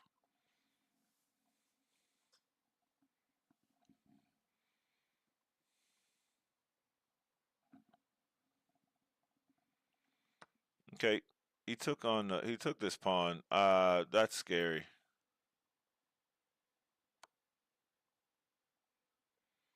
But okay, he plays this way, and the king f7, and we back to draw. Um, I think if he wanted to try to play for something, he probably had to play queen c6 check.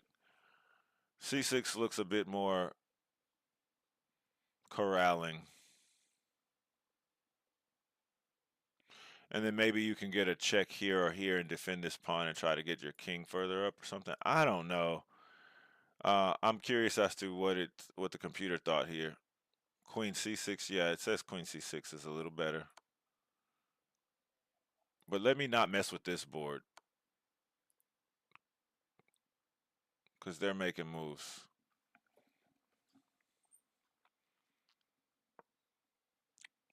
Uh-oh, there goes the queen. Did he play this? Oh, man. He just dropped. Oh, man. Oh, man. Hello.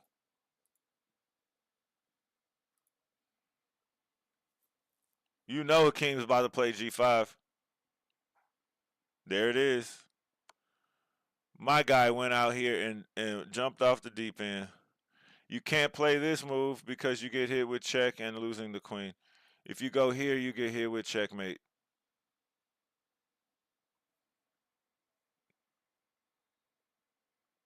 Man, this kid lost this game and came back like 3, 4 times. Mr. Rio, Mr. Rio, this is for you. Hakeem heard you. He just pulled the Magnus move, Mr. Rio.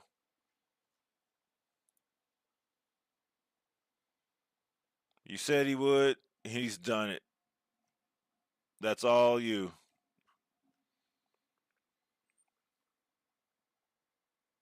And he just stepped into the checkmate. He just like, I'm going home. Game over. Queen D7.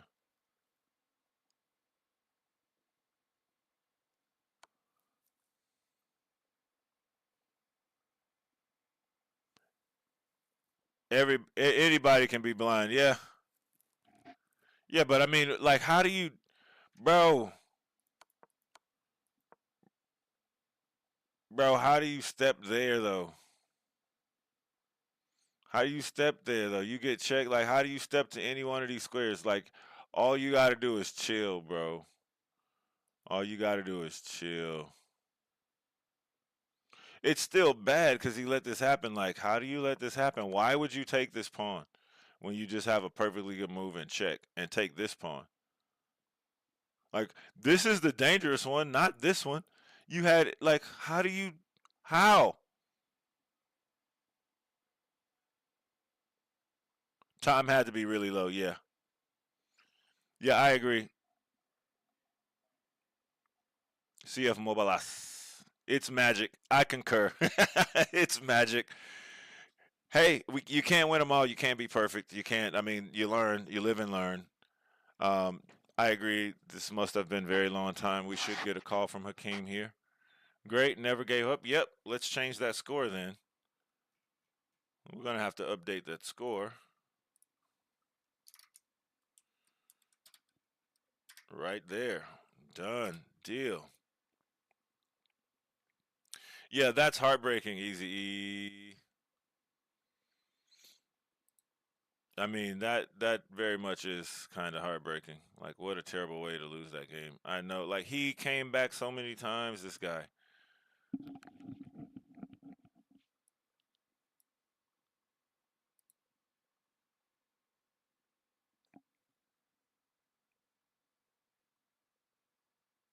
He came back so many times.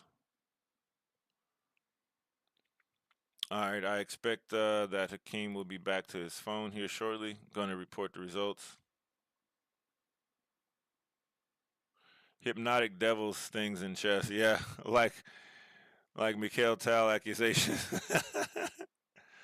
or Mijai Tal accusations. Mikhail.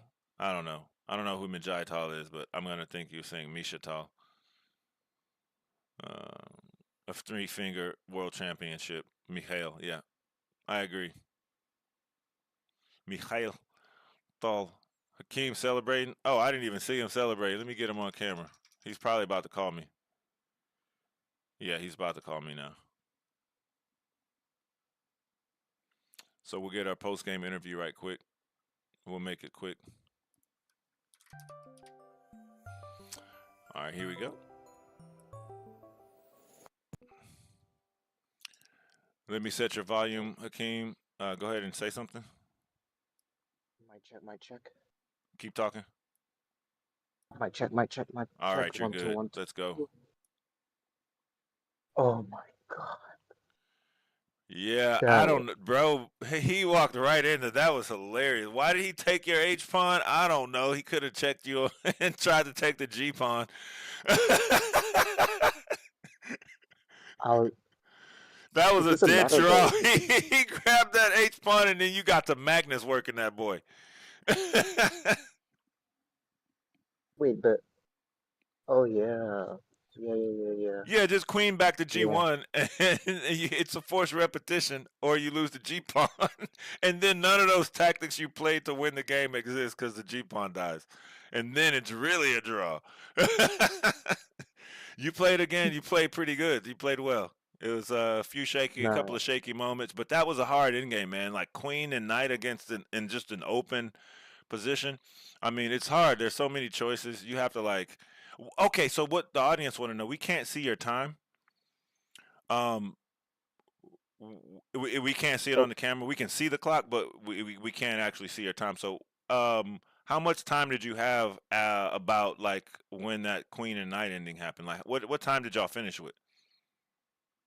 I had 1 minute left.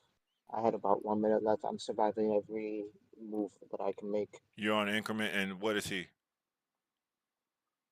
He's on 4 or 5 minutes. Okay, he had more time. I thought he had less time. That's interesting. Okay. Yeah, man. Oh my God, you see me shaking right now? That's crazy. Yeah, that was crazy. Yo, It was a good game. um, um, thank God I didn't. I, I still continued and rejected his draw offer. Yeah, Oh what my was it? Did you miss a move on the score sheet or something? No, actually, the score sheet, um, from because when it comes to me, I haven't had so much of classical experience. So, one thing that I did try to remember was that, from my previous tournament was that if you're under 5 minutes, you don't have to like necessarily write, Yeah. if you're under that time pressure. But I'm under 1 minute and I'm not writing, and then he called on me. Then He the called and arbiter said said, you weren't taking notation. mm-hmm. Yep, he called that. I think it's actually their right to call. To be honest, Yeah, maybe but that's on my part. is it FIDE rule? I mean, with 30-second increment, I think you have to write the move. Isn't that right? Yeah. You have to write the move. What the arbiter said. Basically, what the arbiter said was that in that moment, I can. It's not like I'm getting a penalty or anything. I can copy his score sheet, but I have to use it on my On your time. time. So Hmm. in that 1 minute, I have to write down like 6, 7 moves. That was just, oh my God, I couldn't The breathe. USCF permits you to in a situation like that. You can't make certain things like a draw claim if you're not writing the moves, but you can like put check marks in the boxes in the USCF system. I think it's a little different for FIDE, but you can just put check marks to say like how many moves were made. That way, it would suffice to say that you made like let's say time control if you had multiple time controls. But I don't think that's the case in the FIDE. I think with FIDE you have to write the move down when the time control is 30-second increment or more. Um, um, Uh-huh. yeah, so okay, so that's what happened. We were wondering what that controversy was when when he raised his hand and stuff to make that claim. Yeah, that's I thought you had just missed a move and he was trying to be like a butthole about it. But I mean, it's within his rights. Rules are rules. Rules are for me and for you. And if they work in your favor, mm, they do. Because they were allowed to mhm. because somebody didn't do the rules. So I know that was, oh my that was God, that was scary. just, He tried to disconcert you. That was a very hairy moment, man. I didn't know how much time you had. I thought you had more than he did. So yeah, no. I was fighting for my life, chap. You know me and time controls. I'm slow as hell. you're 4 out I'm of six super slow. now. That's why You're 4 out of 6 now. If you draw a game, you'll have 50% at the end of the tournament, even if you lose the rest of the games after the draw. How do you feel to have a plus score? I actually feel pretty good, Chad. I'm gonna be honest, I never expected to be going down this good so far. I believe it's a I will, very Kata. good match. Yeah, every match has been pretty good. I think the next round will be quite crucial, but yeah.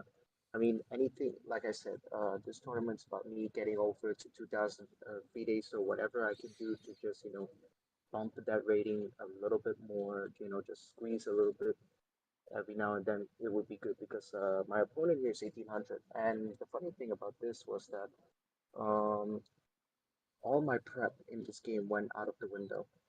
Uh, Was it that Caricom because with the he played. C6 variation? That C6 got you? No, he played. No, he played C5.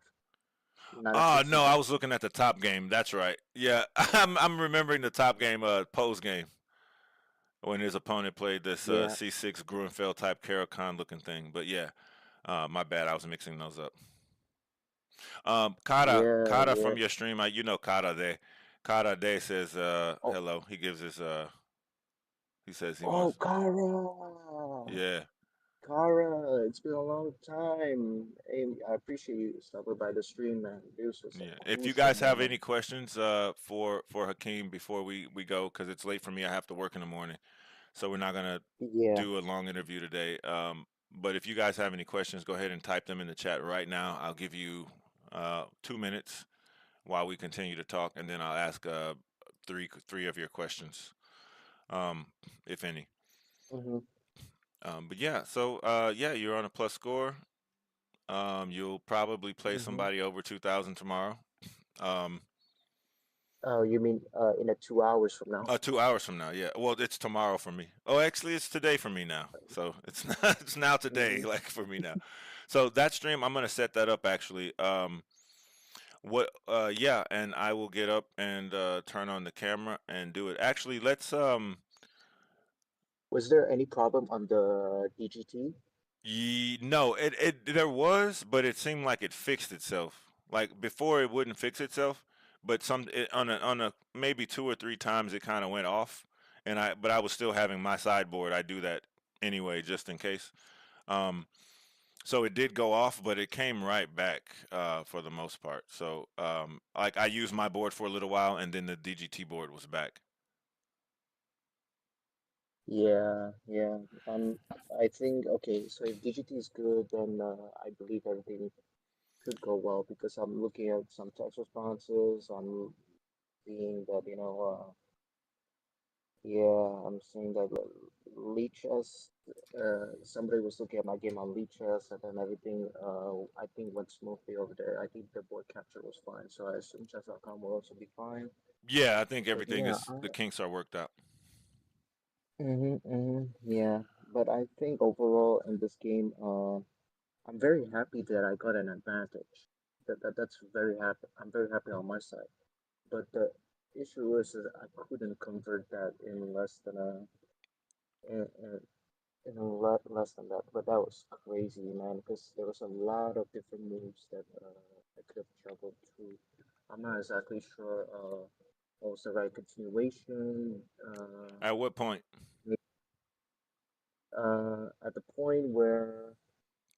At the point where he plays knight f8, I think. Knight f8, obviously the idea is go knight e6, block your shield, your king. I wasn't exactly sure how I should continue my attack. I just needed to maneuver my pieces, and I thought one idea that I tried to play was I tried to play this ladder type of thing.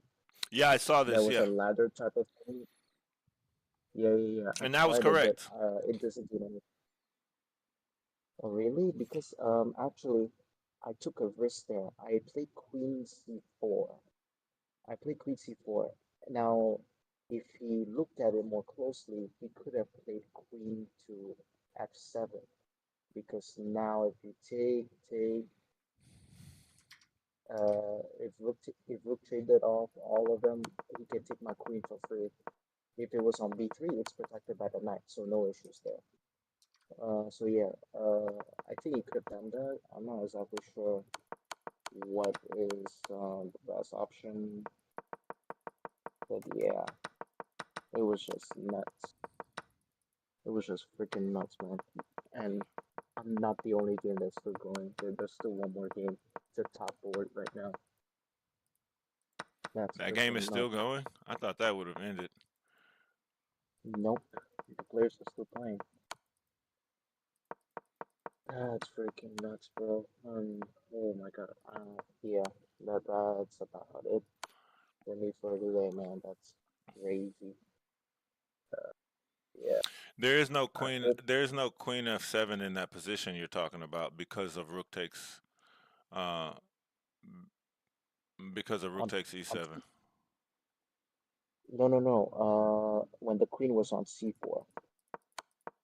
Oh, yeah, okay, so if queen c7, if queen f7 there, then why can't you play rook takes rook there? Oh, right, because yeah, okay, you're not on b3. I Mhm. got you. The knight's no longer defending. Um, Yep, yep, yep. yeah. Yeah, yeah, but I'm glad, you know what? A lot of people, when they looked at my chess from before, when I used to play like rapid games, when I get winning positions against top guys, they would like, be so frustrated with me because most of the time I don't push for the win. I would just chicken out and go for a draw. And I'm not gonna lie, I was kind of worried that in those posi- even when I'm slightly better with that pawn up, I felt like mm, I at any moment I can also blunder. So in those positions, I'm just glad to I have still pushed. I still have adrenaline, flowing. So yeah, overall, I believe I played quite good. I thank God for that. Yeah. Yeah, and just a note, like the last note was like F4 was a howler, stinking howler. F4 is a blunder. It doesn't lose the game, but it just sends it back to draw. H4 was better. Basically, F4 opens up all the lines to your king. He has nowhere to hide. So you can't go and attack because there's always going to be perpetuals on the Uh, light squares. oh, okay. Okay, I didn't really thought about that. Yeah, yeah, yeah. You're Yeah, right. I was thinking that you I was thinking in that position when you played F4 you were gonna play like H4, H5 to bust open. If he takes, then it's good. If he pushes, then it's good because you still grab G6 and those pawns are still weak. But I think the computer was saying H3 instead of H4 was even better. But yeah, like Mm-hmm, definitely not F4 because now you have the second rank is open. You can't hide anywhere with that queen on the board. mm-hmm, But mm-hmm, yeah, other than that, mm-hmm. I mean, that was the moment. Like F4 let the opponent draw, and then he just kind of lost his mind Oh, because he was definitely equal that at that point. yeah, man. Okay, that was a little disappointment, but Yeah, I just let you cannot know. Hey, fix it. I'm your brother, so I gotta let you know. Don't let them Mm, don't open lines to that man. That was the thing that I liked about. That's one thing that I was noting the entire game, like especially when you played E takes F7 and the king taking. I'm like, look at this black king. He's just coming toward the center, trying to get back into the fight. And I was looking at your king. You still had the perfect castle no pawn move. King on G1, rook on F1. It was just looking, it was looking really good, So, yeah, but yeah, I yeah, think we'll yeah. go ahead and go Was ahead. not just one last thing Yeah. before we go. I just wanted to check. Was 96 the best move?